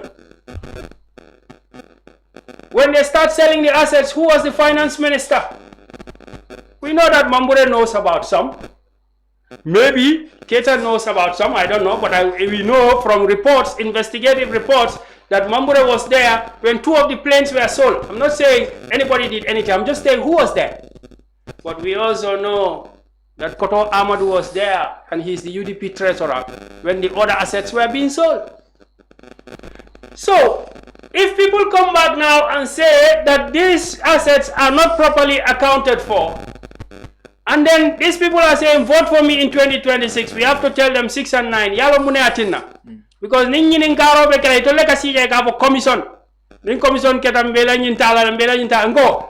Nin commission obe kala wol be nganyun membe list them from the commissions to the TRC, to the OIC, right? All the assets of Jame, all the loans that have been taken. You cannot do an investigation without calling top members of both parties.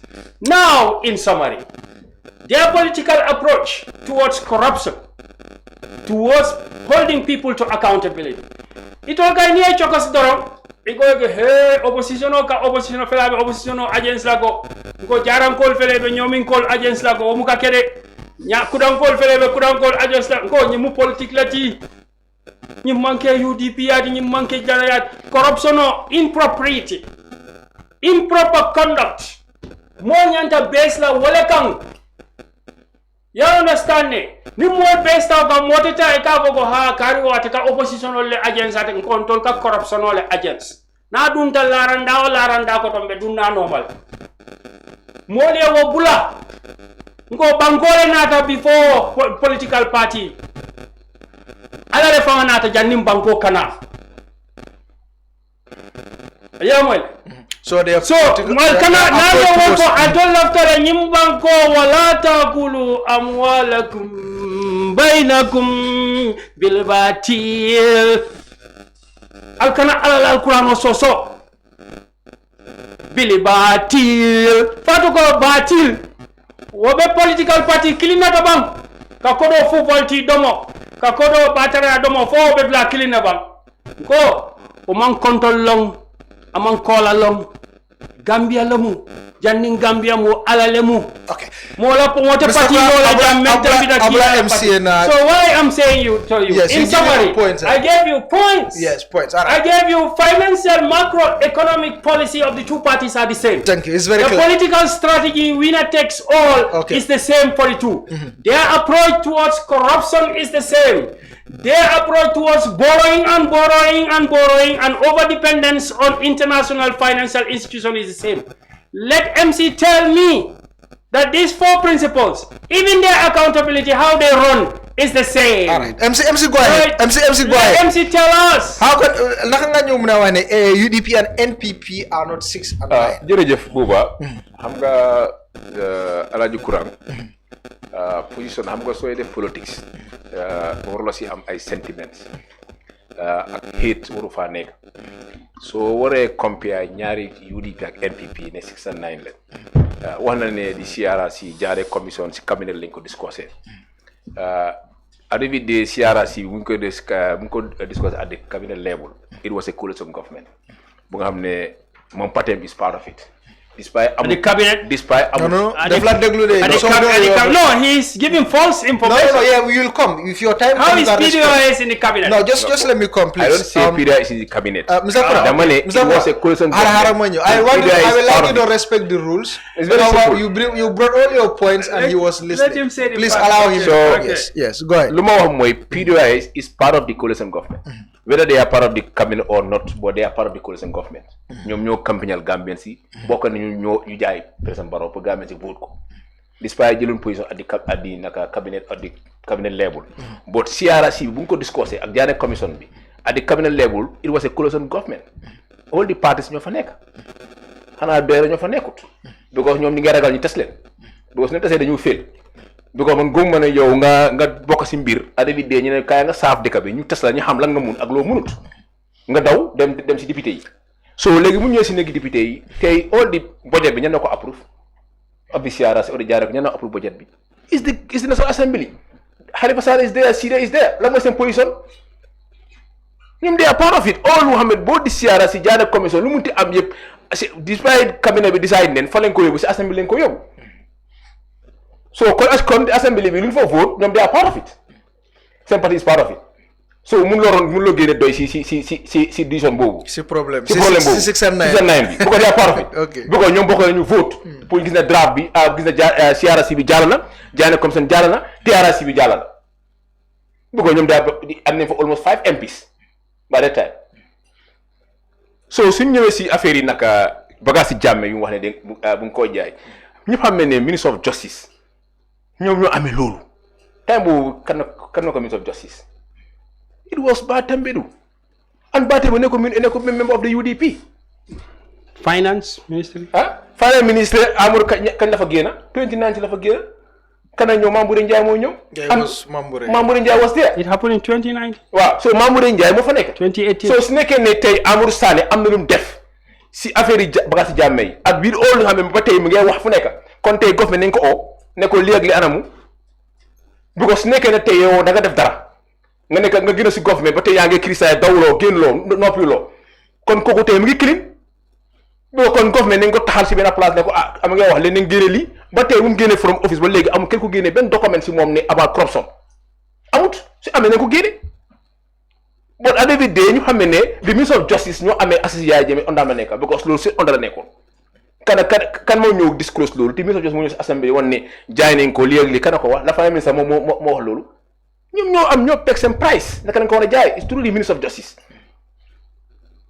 so kon foofu amul wooyu ñu xool ko su ñëwee benn compagnie mu ne affaire corruptions ñoom PDOIS as a party ñoom tesuñu leen Gambie ba tesuñu leen and they were having the opportunity pour discourage ñu government bi ñu bokk si government bi ñu tes leen ñu xam lan la gaay mun ministre yi bu nga war a téye ministre of higher education ñoom ñoo ko war a téye because tey soo xoolee ñaara school la fi gaay amoon fan la mujjee dafa mujjee am fa sa school yëpp a dee so ñoom tey opportunité bu gaaw Gambie si war a am tey ñu war a leen tes ñu xool leen because UDP tey seen ministre yi nga xam ne joxoon nañ ko gars yi UDP yi amul dara lu nga xam ne fail na fa su ko soo failoon tey nguur bi ni génne ne area bi jox nañ ko kii lañ ko joxoon fail na su ñëwee si am na feneen fu mu wax si affaire yi nag commission si noonu waaw ne waaw affaire yi nag OIC bi ñëpp ko moo xamee ne appoint la ñum lim fi yëpp they have the qualification pour handle the positions yooyu ñum ñëpp am nañ qualification pour staff and bu fa gars yi nekkee things was going fine but bu fa gars yi génnee gis nañ Amadou Sané Lamine Sané ñëw na fi explain seen programme si gars amoon yëpp waaye adama de bu gars yi génnee gis nañ dafa struggle bu ñu mën a bu ñëwee gis nañ struggle bi yaa mente mu ne Cham ñoom ñëpp la naka ñoom la kamasa so loolu tey ñooñu am nañ qualification bi lu baroon mooy ñu appoint ñu xam ne amuñ di qualifications boobu leen war a wax ne waaw kon ñu jox place yi liggéey bi amuñ qualification amuñ expérience bi kon waruñ jox gars place boobu soo waxee ne UDP ak NPP 609 la loolu saaga bu garaaw la because loolu xaste la because loolu tey ñoom man si beneen side bi sax ne fii laay ne loolu mu ngi gëmloo Gambien si ne kon ñaari parti ñoo fi nekk kon moom parti bi nekkul si boo rey naa ñoom because tey su nekkee ne ñoom 1 to 10 la di bàyyi loo sax ñoom seen parti bi dina war di register PDOIS because minimum requirement si IEC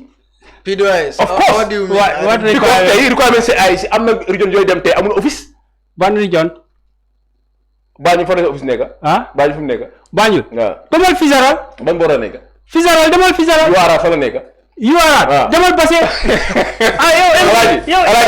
yow politique Gambia yow foo nekk mun na la ko wax moom right now moom fu mu war na focus mooy léegi dañ gën a domaine boobu te nga loo xam ne amut fayda am na fayda because of loola because you don't know okay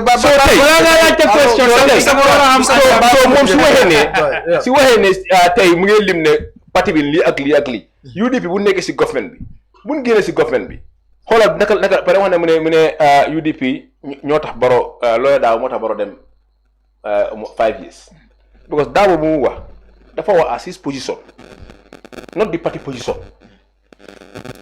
tey mun ngaa wax nga ne Barrow du waata 3 years sa position nga wax but parti position dafa war a génne statement parti bi génne statement ne li mooy position parti bi ne kii parti bi ne dafa am pour dem 5 years parti position ak opinion yow sa bopp tey lu mu wax fii opinion la mu wax is not doy opinion man maa wax fii nekk position yi UDP understand because nekk position yi UDP la dafa dañu génne statement oo ñu oote press conference ne lii ak lii mooy parti position si boo dama gëm ne tey ñëpp gis nañ dëkk bi nu mel gis nañ naka la Barrow doxalee dëkk bi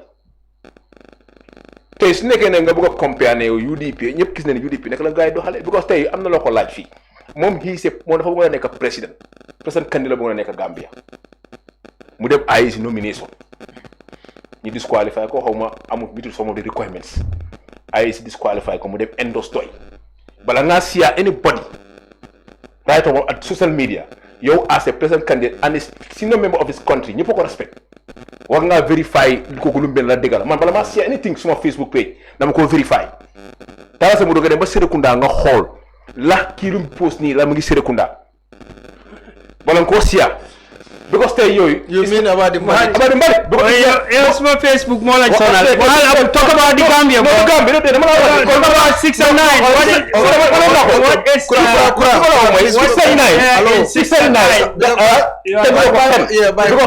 and 9 UDP is a well structured party well organized party understand nga dëkkaam fu mu dëkka muy on conscience yam UDP ñoo ko fa base foofu what foo dëkka sa Kurang parliamentary presidential UDP we not even a second place you have base do am fa groupe structure fa am no wala presidential compare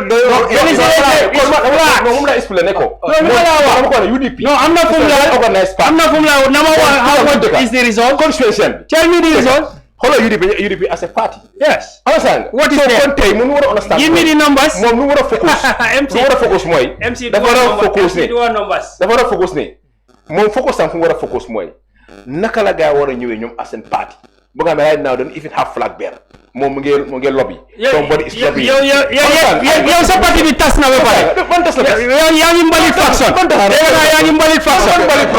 Mu ne ade amo flag bearer. Who is your flag bearer? Who is your flag bearer? Right now, you have a particular. No, you have a flag bearer. The flag bearer time, So you are saying, losing particulars of any. Yeah. Few months to elections, then you select flag bearer. Yes. So why are you saying I'm a flag bearer? Why are you saying I'm a flag bearer? That guy from the No, Okay. Gambia have chobum dega. faction in UDP. Okay, all right. So let's open the lines now. They're gonna People ask questions and TikTok why so how TikTok 20354888. So the technicians will put the number on the screen. Now it's my turn. The technicians will put the number on the screen. But also commandro ke natra be gambe bandala ben number mem commandila is +220 2035 488 +220 2035 488. So anyway Gambia jang of course is call Keno direct on the same number. Okay. Yeah, so we take the callers now. You take questions from the callers now. All of you. Questions. Yes. We're taking questions. Question, comments. We know what people can do, and we will not. Hello. Yeah. Yes, go ahead. Ngo yalo ndelafta mem fola kurai mbani ni kala ko exonola na trobe ay go aka mem fo 3 years double coalition ni paro bula pray overstay ndamra da fo nyen daw jibila baba baki no mo ma fo baro no kabira la set up info wole mam betia you understand because bangola constitutional ko 5 years nyanta wole kala alde fanyol ni la londo be munante ne mine be 3 years folaje anu nyaari memba pandere almane man ka farga nane fala radio la ko in 3 years ko nyi abe problem o samal nan because lu ay ni la you understand waro mo jama ka freedom la mo you understand because if I was with the hope that ko Gambia not battle select you understand anu ko kilim fanam beje ayo fanam foje dula jumal dunia be kon kuranna independent president uje dame munana halifa bafala ko monyanta china la patrioto moli yana yo selege gentleman agreement while constitution obi you don't consult the constitution because nyila ni ntabo bikabe because ntabo be jona be refer to the constitution yo jiba memfo yo okay but dunia be ko na fa fu nyama ke ni military de coup d'état ke dame bar ka fa ko molle na da banku molle na ta patio lota independent no na molle ka ro fa dunia ko na la banku kilim fa independent president nan ka so banko men kon because at a control shot la from anybody because paroy ni menkete na to manu goy ali fanyule la mo UDP lanu UDP ye ndole mo tambindi bularan no manu paroy ni menkata ke no la because nim patio e tambindi even ta party ticket la settings be patio ka kulu wole kan ni o kulu wole kan ake affect because dan no ni UDP e baro bala patio ko fa han sabe kala independent president no we going to go for election you understand so kuranyulu afay ko coalition no nyina set up ni ila keba wala ni idea nyina idea ni ronta at the first place you understand 3 years o manyana folanu after secondly fana manyana fala baro resign I will party remember I resign I will party kana ka party worontale you understand wala ni mess be kon we get this you understand because normally let him tell me in which country have you seen an independent president in this world other than like military le kuke inate ko nya transition government set up jani mol kata proper election tell me one country in the world you understand independent president a Catholic independent parliament member but independent president you never see that in anywhere in the world so ni William mess samana kamol mislead kamol alifale mol mislead o wartola ayo idea samana idea me yalon ka manko rek mbulata ni mess be kon imam constitution alifa londo be nyame ay constitution lo nyame wani man constitution ni tambi ko 3 years or 5 years or man jam this man has been talking we get him abarka ila ko so 1 minute no call al siada le please let us reply to him I'll give you time you reply to him no that's not rude like that I have to respond he made very serious allegations no there is nothing that says I cannot respond to him it's a fundamental question why can't I respond no I can respond now I know I can respond now what he said right Niata from Buso at the wrong end of the stick because ataya from Jabile Fokapare ako bao more Gambia be d'accord to have a coalition and a coalition president with certain conditions to bring a level playing field.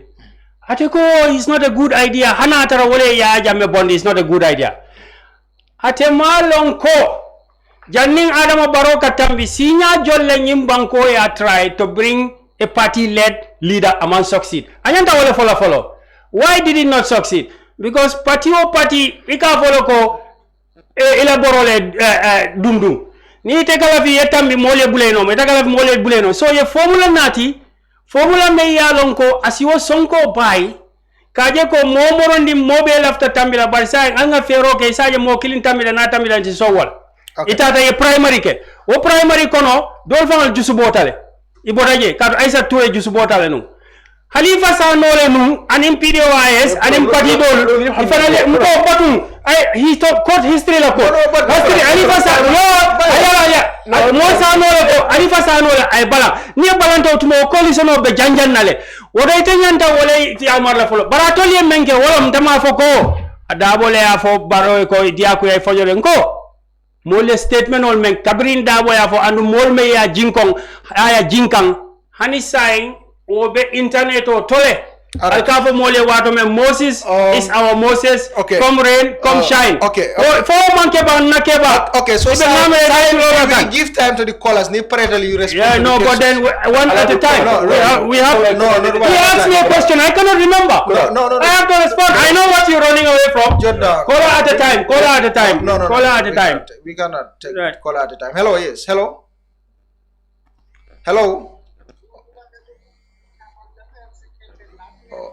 I'm not network. Yes, in be moy kan say okay go ahead yeah. Yo ni kontong na MC kontong ngela Mr. Kurang fana kontong yage tonya yesu kula la bale soto bi ay bayto no ba ke Dr. Kurang nade kamo so kala kama ngina de kerfa ta kuma people e bayti la no ba Pare lieutenant for Mr. Kuraye, wala mi yalo ni koy lafta kala political lead tati inyanta debate nola. Ya marolem doron amanke doya titi hekatu. Kome nibe kachala doron kana beke uroti akene kachala me yalo koy. Ye ka ko ye do fanafu. Bari momo lafta kala nyaton ko fi akenta la boy fanan nola le. Bide donya to nan kala moy da kacha malla bar bin disappoint ba ke malo. Ina kanya membari di mam pare kacha eke di ilafta drone news mambo eke I don't remember for our four the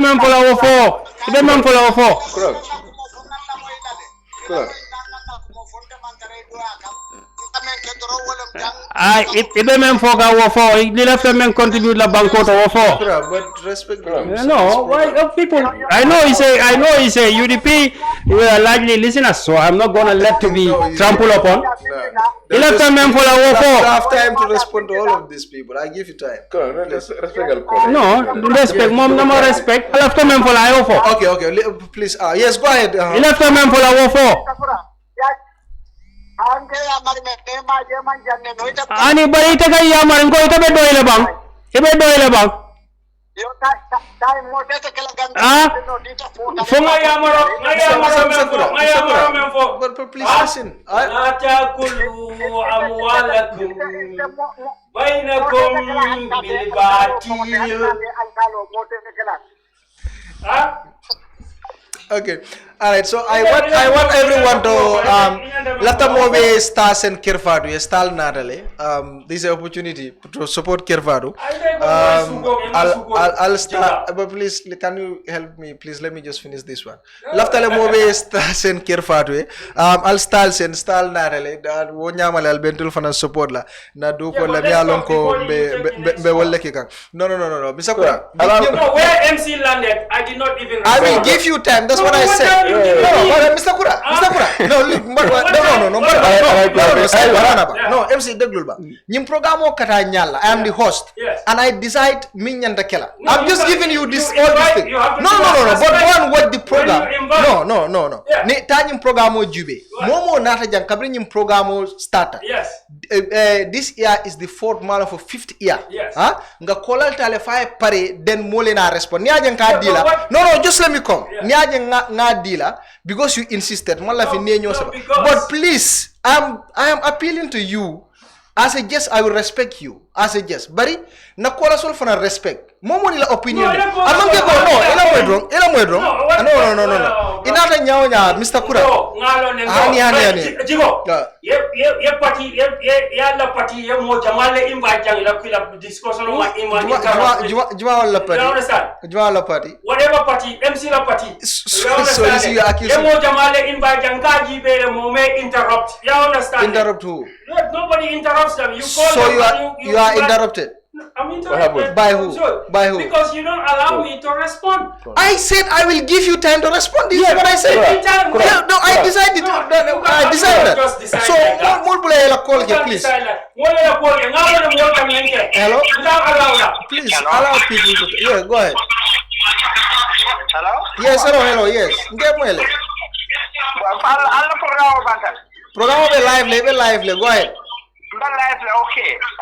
Anyway, lafata mimpo. Wala mnyentiko like toyalem programo nyimbita kan kute. Andung yusu buka kusamba. Bebe Gambia do kuwala. Andung Gambia mombile kat.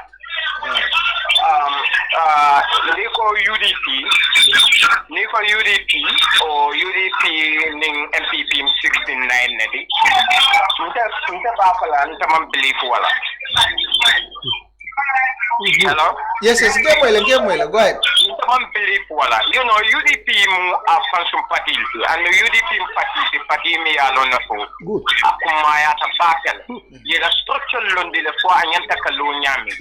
Itisa dulato ya poko ema UDP la biro taragi wala UDP la taman birinya wala mete nyapa apalko ita eba falal ko malla ci parti yonyina yes but kapoko UDP ni MPP 1699 nta malla wala you know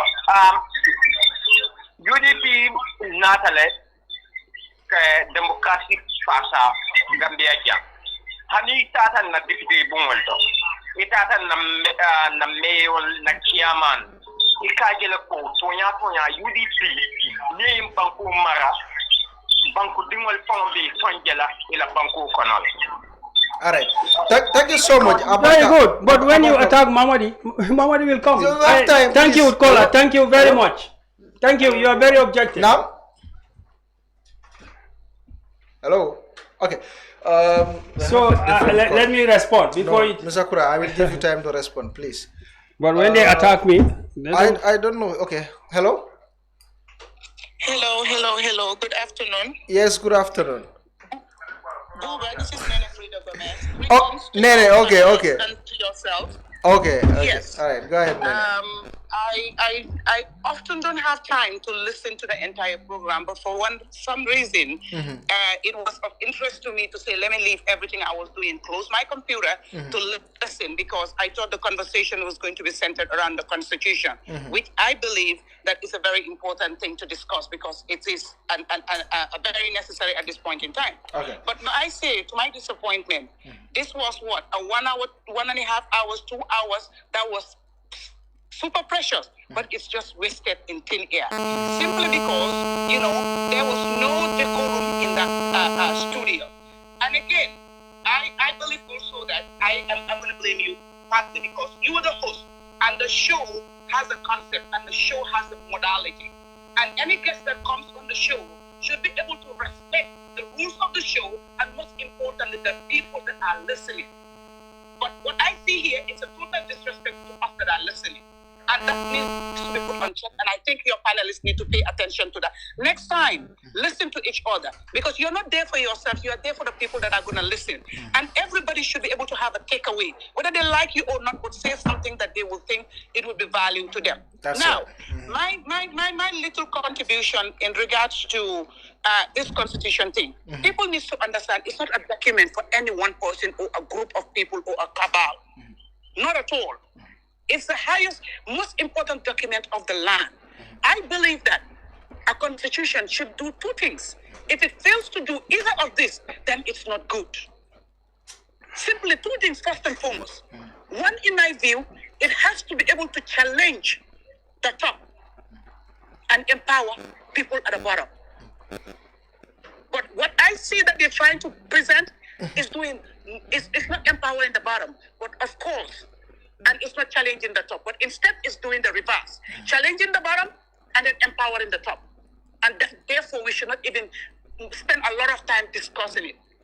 But you know what the problem here is? You know, our narrow-minded view of what the issues are and who are the people causing trouble is the main issue that we have. We talk about personalities, but we don't talk about the issues. We don't. And that's what we need to change as a people. It's not about who and who are your panelists today. It's not about who and who likes them, but the issues that affect the lives and livelihood of the people, the plight of the vulnerable people. It's a rainy season right now. I'm sitting in a very cold room, AC, with my laptop and everything else. But just go to Ketchelstown. Just go to Joshua. Just go to Ibo Town. There are people right now who are not going to sleep at night. Those are the issues that we're supposed to talk about. And how do we remedy those issues when we have a constitution that caters for everybody? People need to feel, when they know that we have a constitution, all it needs to do is to tell the people, I feel you, I see you, and I got you. And us as a people, it needs to start from us. We cannot be saying we want better when we are not ready as a people to do better and say better and be better as a people. We need to be better, know better, do better, then we can demand for better. In the absence of that, we will all languish. And that's what needs to happen. But honestly, I am super disappointed in what kind of show you have today. I think Kefato has wasted a precious time on shouting and yelling. And you know what? It's so disheartening that when we are lying, we quote in the Quran. No, you don't know nothing about the Quran, sister. Shut up. You don't know anything about the Quran. Shut up. She should shut up. Thank you, Nene. She should shut up. All right. Nene should shut up. What does he know about the Quran? Okay. Please, let's continue with the callers. Please send us stars. Shut up.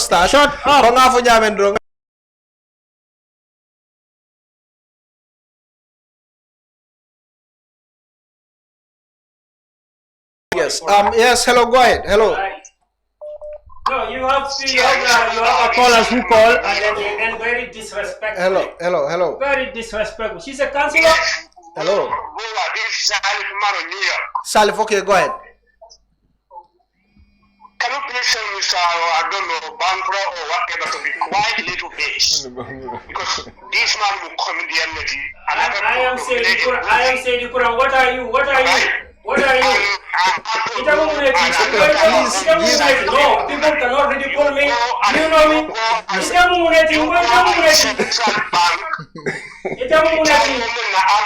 Was finance minister. Yes, he sold 2 planes. Ahmad sold 2 planes. It happened in United Kingdom. Ahmadu was the first person who started selling assets. That's number one. And number two is, I can concern whatever TRRs, there's no single vote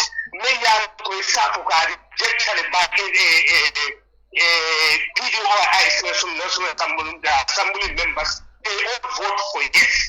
But the draft constitution to pass it, should be able to play a game, should be as a veteran politician, and we are below Syria kole kulukan sumuna, yep Syria la kuluka, ya mo yalo na munang kulukan sumuna. This one I have proven with this story. That's why I want to support this industry. I will leave him now. People will decide. There are a lot of people who respect you and who respect you. No, you're a politician. I don't think you have to accept that. Boy, politician, I don't know what you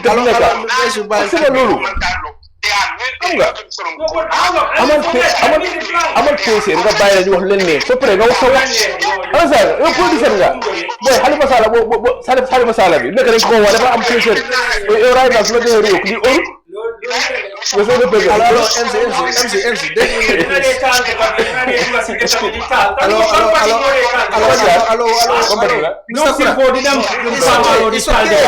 Hello, please. After you said 3 years, Mr. Kura. But please, someone is talking. MC was talking. Yeah, okay, so was MC not talking? Okay. He said, okay, Falan Sonko. Ako, Aloya Dabo Memfo, Omdomani, Natalum. Mr. Kura. Banko Malala. Ako Falan Sonko. Now, can you listen, please? Falan Sonko is the one who said it. Yeah, please. When I want to say the fact. Hello? How long are you going to go on? You didn't give me the rules. Hello? Nene is talking about the rules. What are the rules you told me? Yeah, I told right? you. No, nobody can bully me, bro. Hello? I'm a teacher. I can handle 100 people. Hello? I can handle 100 people at a time. Hello? Right? You know that. You know why you bring me here, bro. I'm not a match for them. Hello? I can handle 100 people. Yemelfo. Men diang da foka pare. Mbatu ngol jabi. You attend. No, you never tell your guest. Don't insult. No, listen. Why don't you tell your callers? Mr. Kula. No, you. Mr. Kula. You. Is it proper that you don't tell your callers? Don't use foul language. Can you listen? Why don't you tell your callers? Now for there is this. You are not doing this to me. No, you are disrespecting me. No, I am not. Why don't you tell your callers? Just let me come. Why don't you tell your callers? Don't insult. Can you listen? Jang. Mbukat nendiro tajang. Look, so just let me come. When Nene said they caught the Quran and this, what I did was Nene Mampare. I caught the call. You caught and the call. Said, no, just let me come. Whether she's a counselor or not. Why did you cut the call? Why did you cut the call? Look, there are people Milia Lonko. Yeah. They are watching you for 1 hour. Yeah. Yeah. But if we accept model lebe call kele jaibe fem fula mi alon ko e fana ma like not insult. It is not about insult. But not everyone is insulting here. Listen to the people. You take the call. Go. Before you went to journalism, I already finished university. That is not the issue here. I know I have debated at the highest level. Debate has rules. And when you call a debate, I'm telling you the rules. Next time, when you call a debate, read the rules. Did you read the rules? Okay, but why didn't you read the rules at the beginning? Mr. Kura, Mr. Kura, the rule is very simple. No, because you are cheating. Cheating what? You cheated me. How? Why didn't you read the rules to me? So you see, this is the problem, Mr. No, why didn't you read the rules? I give you enough time to talk. In the middle of the game, you are setting the rules. Now, can you please have some decorum? No, let me respond. People, can you have some decorum? Your counselor and you listen to me. Your co-panelist call and he started insulting. Now, can you please listen to me? Your counselor call and start insulting. I'm using the word please. People are watching you. How long? Let me talk. Let me respond. I said allow me. You don't dictate how much. No, I don't dictate, but where are the rules? But can you Did you show me the rules? Can you listen now? Did you show me the rules? Now, this is a program, Yalonko. It's about, we are talking about this country. Yes. It is not even a debate. You understand? Oh, just let me come. You started. Your first statement was it was a debate. No. Yalong nga kumole for me along ka alla pati tele. Rohi Malik lo. Wale tata ko. Alla pati tetale. MC Cham na tajang ako. Alla pati problem tije. Kaita ni Rohi Malik lo. Jumale okay, all right. So people are watching. No, let's respond. You are not. Hey, go. Okay. No. Ndenga journalism lonne. Can you listen to me saying, Mr. Kurang? Yes. People are watching you. You want to be president of this country. Yes. If you are not able to exercise decorum here, what decorum? If I am cheated, allow people. I am cheated. If I am cheated, I have to say it. But I am cheated. Do you know that if you became a president, I'm not justifying insult. Have you ever interviewed any presidential candidate like this? Of course, a lot of Did you ever interview Dabo like this? People calling and Dabo is on there. Well, I interviewed that one, the Grand Bandaba, and opened the lines. Yes, and Grand Bandaba is bigger than this. No, when it's no problem opening your line. Okay. But in call, near call can you foul language use? Yeah, Look, I came here. You set up a trap for me. Bro, I can't be trapped. Okay, can you listen now, I can't please? be trapped. I don't have any interest in trapping you. Yeah, but you read the rules to me next time. Can you listen now, please? Why don't you read the rules? Can we listen, please? Why didn't you read the rules? Please, Mr. Kurang, can we listen now? Why didn't you say the rules? And take few calls, or I can close the program because I don't want it. No, so I will not comment. Yeah, but how many calls did you take? You are not allowing people to talk to. How many calls did you take? Yeah, but you don't dictate that. I dictate that. You dictate. No, you cannot dictate nothing. Okay, all right. Then I have to close the program. Why should you dictate? Yeah. Who are you to dictate? Okay, I have to close the program. Who are you to dictate? Because I'm the host of this program. A journalist should dictate? Of course. Oh, brother, I am the host of this program. That is crap. That's very corrupt. Okay, all right, no problem. That is corrupt. So if you are not allowing my callers to talk, I'm not also going to allow you. If you are dictating, you are corrupt. So can we take the callers now? I will give you enough time to respond. When? How long do we have? Yeah, I decide that. Not you. Gajigo, relax. Yes. We started when? And when are we ending? And how much time do you have to respond? What is your problem about explaining rules? I will tell you. Yeah, we left the UDP and I telephone. Then I will make a game and play. No, I can debate 100 people from your party. I swear to you. Yes. I am not, and you are accusing me of several things. No, you are trapping me. But I'm just leaving you. No, party. I never told you I belong to you. Which party do you belong? That is not your business. It is my business because I see your bias. So, I see your bias. No, what you are doing, you invited me here as a guest, isn't it? Give me some respect. Yeah, so please. Hello. So give me some respect. Okay, you play it aside. I give you time. Yes, hello. What time? Hello? Go ahead. Hello? Hello? Yes. Go ahead. Munawela contribution odi. Please send us stars. All stars and Kerfadu. That will definitely help us. Send your truth. Talk about the truth, not about stars. Okay, hello. I want to ask because economic policy of different parties like UDP might be 6 and 9. Yeah. With NPP. But the fact is, the one saying that will not believe in the economic policy of PDOIS. There are videos where Kurang said PDOIS policy is not the solution for this country. I want him to answer that. Is PDOIS economic policy now a solution to Gambian problem? When he said previously that PDOIS or socialism is never going to work, and it's not the solution of this country. All right. Thank you so much for your call. Hello? Hello? Hello? Yes, hello, yes. Hello? Yes, hello. Yes, Buba, Anybody, yes, go ahead. Yeah, I'm a program with you. Yes, go ahead. What about contribution on it? Okay, no contribution on the Jambala, like UDP, yes, because I'm a program with the but more than a personal men fight Kurang is not right. I understand. Ngaje ko UDP ba Kurang ta kanyame wonde bi momo na opinion lem abala patio do abala political support kan. So ni UDP there be a problem. Gamere la problem mo la problem wonde because Kurang as a PDOIS for as an independent la right lem I ko di nyame banko kata banko ko nyama ay ko tay. I additional keje. I understand. Yeah, game well, yeah. Di bring you na brani adam baro kuyara po NPP lora mula problem wala UDP la dem address that. Ko constitution no na constitution banko be la kol. Ko ngana manya na politique buta man lo. I understand. So membeje yeah, membeje. Ni ano constitution ya fay. Mula politique banko be da kan mo be ala bu ñu gambel be keri. People are happy and people want the new constitution. So mudo la political. If they want, let them throw it away. But NPP with other Gambians, good Gambians, I'm sorry, they want a new constitution. More than them Bango. This Imbango Mangeko, Uzenda made big mistakes.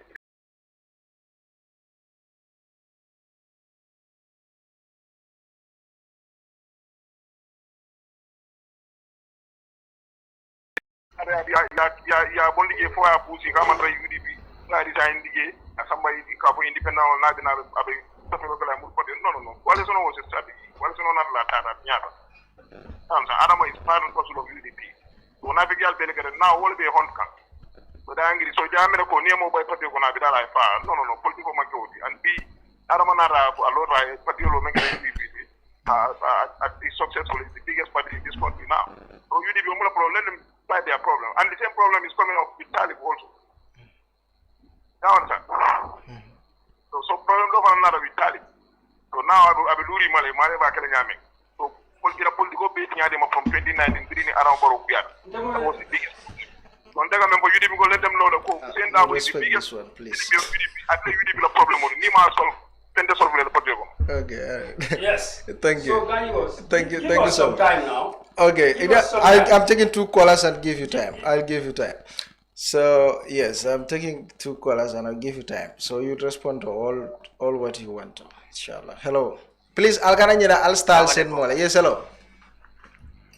Albania de mbalo konton la program with interest in the program you be it nyata mo baka fen karandia comme ndako ni dara si banta ba de benyo sabola mo ndi yel entitled to your opinion but I'm going to direct to Mr. Brown because I love peacefully ya ni la fekk la president di fo si la moy mo la men ko ma fole mi be diale o mo ko ma fole min te diale ba Musa Kurang is like he's a man left mo ka fen fa de he's got so much hatred for UDP no, UDP no. Point of the matter is, but the point of the matter is, he's got ego. Who did I insult? Who did I ever insult? Spoke for 5 minutes. Yeah, but what he's saying is not true. Yeah, you cannot. The truth. But if you want to be a president, Bangkok, people will have to talk about you.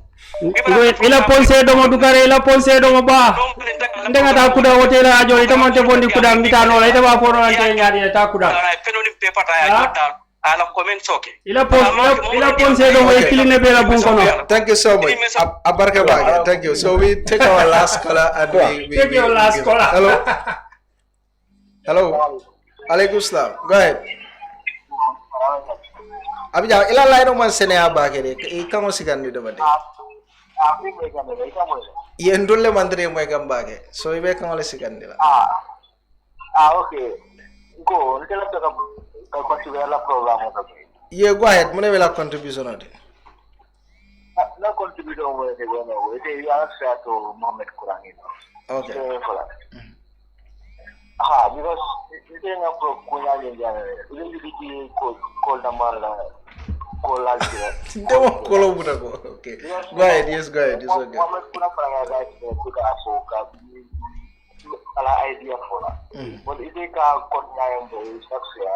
Okay, alright, no problem. Yeah, because Mamadi Kurang boy, Mamadi Kurang she passed over 3 or 4 people going up. Because Mamadi Kurang cut for the Tonya swap at the dam. What are you going to create? Because more, because in platform man na mo jamal ka ne ta ka ye comment se to no be video UDP to malibu to one number fat ke fat bo mulka sometimes go fale ba. Okay, all right, thank you so much for your contribution. Abarka baga yama. Yes. All right. So because later go ala previous interview with people I mean to call me the kan Gambia going over. Okay, all right. Thank you so much. Abarka baga. All right, no problem. Thank you so much. So you see this how you. So now, how many minutes you give me? How many minutes let you? I'll give you time to respond. How many minutes? But I listen to it. But you want to be president, you don't want to listen to it. Give me one. Go ahead. How many minutes? Go ahead. Okay, I can talk for 10 minutes or 2. No. You go. I will just respond to the questions. Right? Okay. More don't be all kunkala flavor in the Go ahead. Council will be called, council do be see, Oman Canyon, council do be called, parliamentarian will be called. Ustaso be called, Kabo Gonde Sugula, Al Quran, I am and court. Itamo analyze Yaki be fire bunte kuna robang, fire bunte fauna, itamo analyze the Kabo Mesukula. Yamrete Sugulalo. ita man sugula ni alquran ayo bonni nyoto bang ita la karama dan tamintol do ko ngasay kuda ko ambe ita la internet jambo ko mutu wala ba fula nyeta kuda right no the fact of the country yalon tonya muna mo ndebe do bolan fayene for 30 years mo nena manjo salary ndabu ka man sanya kono jibe katonya ja al haqq wa zahaq al batil wa innal batil kana zahuka yalon nen nakuma kilin wala la stadium fa boyin nko kabirin 2017 falin keta nyum banko kan UDP ni NPP dabe fule oto kabiri dabe fule oto moman sonka moy Ahmad Sane waranto parliamentary cabinet member man funti kabo mole ko corruption wala be barola government for 2.5 years for 3 years for jumale nene amoy wotuma be diari ne farani njamba katang I responded to I'm responding now to the callers. Okay. Go wotuma be diari ne you know what they say what they said is what I'm responding to. Okay. Ngo ninga diamu ninga yabo aita ko lafta kala president ndene na mallo ngafo banko mole ko ni fata member la fo fa ni fata mbe nyine kala wonne na mallo ngafo mo ele azet mu nyine timbatale bul dabo ning baro mem fontaine ne te o fola because I'm very measured in my speech. I am very calculated in my speech. I don't speak out of my emotion. Bari tonya ni waya tara wala ke jija woto ebe busandilal bari nko membe senayari membe lankena mariari nyimbanko kan kola donata ko ha Halifa Salanyol manyana o memorandum o sign ni mo memorandum sign coalition o tekela tenu mobe bite fayene hani bi ya jamme be sirinjang abe molti tajirinte yal atol lafta tajirinte ya e continue ni UDP man tambi bang ko nde mantara against UDP mantara against any individual tonya ndeka wala noma MC Cham ko ndela patio ba ndela pati nya to ngani ndela patio is no problem rohi malik lo meolti banyun meyo wala sita ko UDP be tekande nga kumol boy ni ta be TikTok ika kumol boy mote hani la wo fola nyim platform o kanjang nte nena mam melendiro ke Gambia parliament Gambia political debate nena mam mo neng muga mo doya fanan bari yemem fo dem bo folalde ni ngano ni tonya societe kankono yolo e bong bari mbemem fola mbo folalde nko 6 and 9 ni aje ngafo the economic policy of the UDP and the NPP is borrow and pay later. Amadou Sane Mamboure Njie tit for tat 6 and 9 ngo the OIC me alon ko barota ga je no am mani respond mani clarify go all time din nga he said he will take 10 minutes yes timing I started 44 I still have 6 minutes more no you don't have time please we don't have the time itara ya the OIC dukutini ndakat le bentaje o dukutini ndakat wala nam ko let me respond no but you okay nimmel lafta yalla moy nimmel lafta yen call ko daga oranto yen invite any platform any UDP member nimna dindingul man nanta fama binale ninga councilor nata ni MP mfama be apiala yaya maintain wala follow mbong for executive members ngo UDP ni NPP dukut dakat local area council central government Gambian ol yajele member caring Tilimbali ya membe kerim puntum pantang membe banko kang amam for UDP go algo plane or wafita motor wafita Rolls Royce or wafita banko wafita sa alka fogo Dawda Jallo ni batambe du wolda mannamu fonkoti wolda mannamu justice minister membe siri mansala koro ranke so kandu albe da bondi no la nyaadi le andu a telephone membe siri UDP la ranke so kam onanko alnga to nya fu nyoe to nya buka mo fa Tonya tal fala alkana najal ka mo le Mamadi you are not presidential Tonya o manke presidential 2026 nyim banko mol ba realize la ko 6 and 9 atol be ba la posol le na yen data fam be ko mol le fala me yalon ko altina platform to kotek. So do you want to contest on the DOI? You will have like a contest on the DOI? I love DOI. I'm part of DOI. So yes. You will want to contest. If the DOI people want me to be contesting. That's what's wrong with that. For me to accept that, that's no problem. But we are not fighting. We don't have Malit faction, Brikama faction, Basse faction like in the UDP. Abenim faction all the munko munga mwele kumol member fokang. Ndeda politics. Okay, ebe sarla munela. Ebe sarla munela. Ebe sarla bankol ka mole men. Wala mfollow ta dameng. Ani kana follow. Ya kun fa dame ka kun city world. Okay. Jal haqqun wa zahaqal batil wa innal batil kana zahuka fani ameta nyawnya be burukalale wallahi fele sahirun haishu atta mote nyim banko fufalti domol banko do na flo domol e be siri nyattanko kan area council MC Cham fele siri njam fal malon ko tax money he is one of the councillors of an area council and they decide it only decide to go to approve the budgets and what to sign. Wakana ja kavato entem opposition na bota jang ayta ay nyatan ko collect ay siakang ay decide abe kala nyama kafa entem opposition ala nyi manyan nan criticize la ngo nyone ne wala bula al nga tonya tambindi. Understand ni UDP lafita right moli fenke yela mistake will admit 3 years jotna to le felendi OIC mafo da maymude nko inimbaro nko mafo ko commission ol UDP da manam ko inimbaro bari lafta men fola MPL be nyimbanko constitutional atambita wa mantambi o MPL nkejo kodo la ye muru parliament. Let them go back to the parliament and let them tell the parliamentarians. Ngo Donald Trump come and follow platform. Ninta ngo ko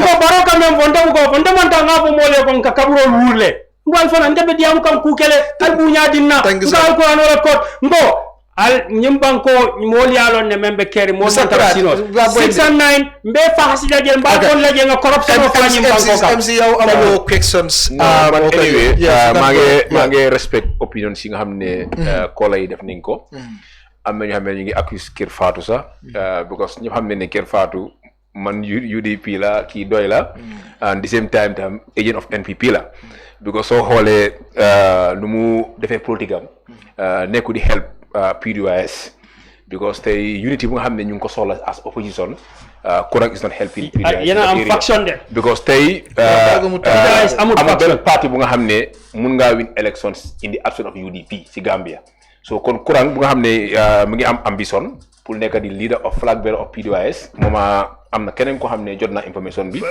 so first step bi nakala first step UDP nakala first step UDP please we don't have ñu respect policy because li moy democracy kenn ku nekk war nga mëna allow ku nekk wax sa opinions so nekk opposition si yow wala nga nekk si politician war nga accept si criticize la no matter how ni ko la sagé sa amna noy waxé mom ni ko isaat back lolu dafa baax si politics bi pré fogg na né Kurang num behave ni li moy first time ma gis mu def kay ni because tay fogg na né tok na mom ay platform ibi line ñi di call bu nga xamné li du ko ré ega so fogg na né even Halifa Sallah bu nga xamné tay li dam la ni yang ko criticize nek ñu ko wax tay won na fi ay xam nga mom leader la dafa bëgg nek flag bearer of PDOIS dafa na bay dégana gis na nangam so yoy dégana yoy amal facts amal evidence man na ma gomné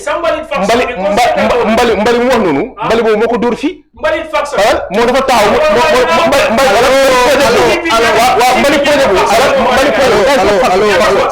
amul UDP lu fa am moy isatala me wala ma ala xam nga yow defal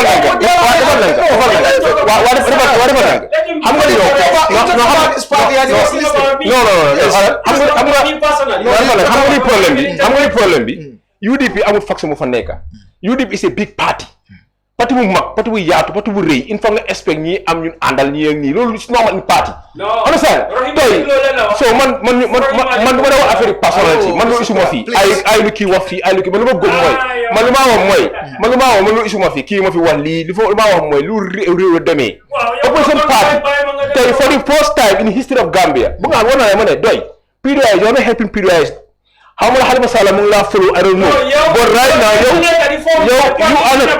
No, I think it's Mugala. There is no evidence. Okay. No evidence. No evidence. You're going to buy Degana. Buy Degana. There is no party in UDP, within party UDP. Okay. Everybody's going to work. Close the program. No, I'm going to buy Degana. Thank you so much. Buy Degana. You are going to flag the PDOIS. Thank you so much. Right now, I don't want to play as a good.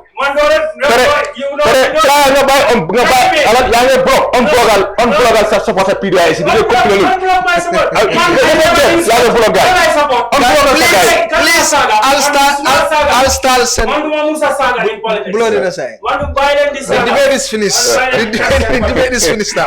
Alright, thank you so much. Can you sit down until when we're done? I'll start sending Kerfadu, start Mutanane. Nal be tentu kal jeba ke mo ba programme ni no makando nga officiel fanan tentu ke jeba ke millennium programme fasa ka sembentu yandi nga kuran tentu pour kana jang amanda message juna bari trial pour ka futanan Kerfadu pour ani mole Kaacha definitely nga tentu ka je wala bake nga MC fanan tentu ka je bake pour kana ni programme moto pour ka diam bankola kola despite worol be milketa and everything.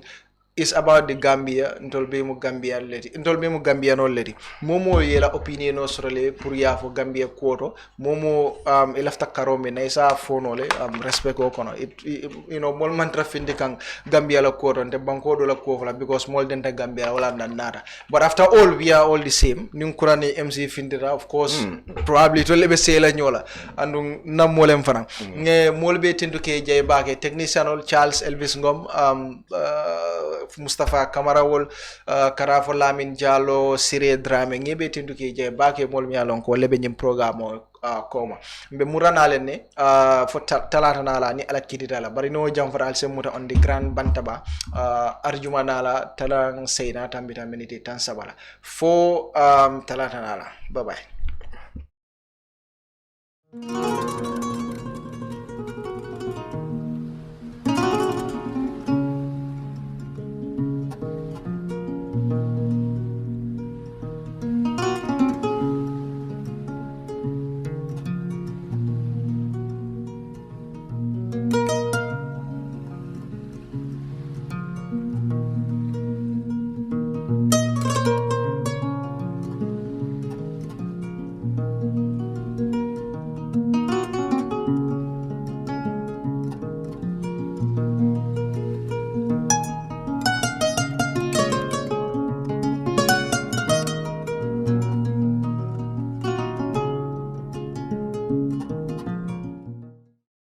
Hello! There's a new update from your favorite GSM operator, AfriCell. For all of you that have struggled to buy cash power beyond $7,000, AfriCell has done it again. The limit to buy cash power is now up to $30,000. Oh yes, $30,000. Buy all the cash power you want from your AfriMoney account by dialing *777#. Where AfriCell goes, nobody dares to follow. It's an amazing offer. AfriCell mobile money just got way better. The threshold for cash in and cash out on your AfriMoney has been increased. Where it used to be 10,000 per transaction, now it has been increased to 30,000. Meaning, your AfriMoney account, you can now withdraw and deposit up to $30,000 at once. Cashing in and out just got 3 times easier. For more info, call 777. Where AfriCell goes, nobody dares to follow. Islamic microfinance is becoming an increasingly popular mechanism for poverty alleviation, especially for developing countries around the world. This microfinance service adheres to the principles of Islam as a form of social responsibility. Yona Islamic Microfinance is the Islamic microfinance of choice in the Gambia, trustworthy and reliable. At Yona Islamic Microfinance, we provide savings products, current accounts, financing products in conformity with Islam. In addition, Yona Islamic Microfinance also offers local and international remittances, takaful fund, management of zakat, management of awqaf, trading and investment, and building of strategic partnerships to bring financial services to the doorstep of the poor with donor projects, madrasas, youth organizations, women groups, and farmer organizations. Make a choice with Yona Islamic Microfinance today. For more information on Yona Islamic Microfinance, call 377-2151 or 9832-151 or visit Yona head office at Tipa Garage, Bakote, or visit any Yona branch located countrywide near you.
Chance, your go-to option when it comes to money transfer.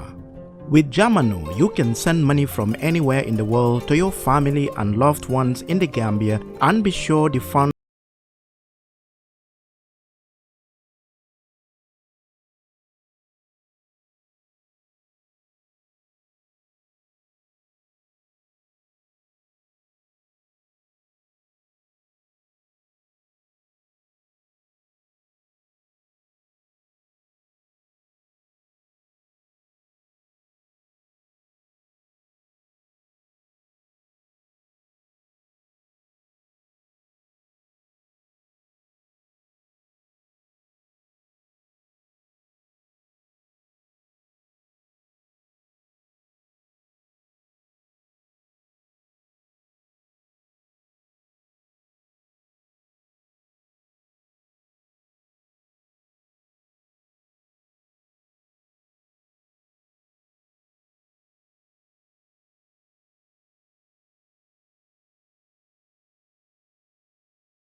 Jamano money transfer. Planning to have an uninterrupted electricity and water supply from solar energy in the Gambia and beyond? Worry no more, because Solar Enterprise will provide you with the solutions at reasonable cost. We have experienced personnel who can install and advise you about your electricity and water supply with a warranty period. We have good quality solar products from North America and Europe. We provide services and sell products to individuals, organizations, institutions, private offices, communities, and government.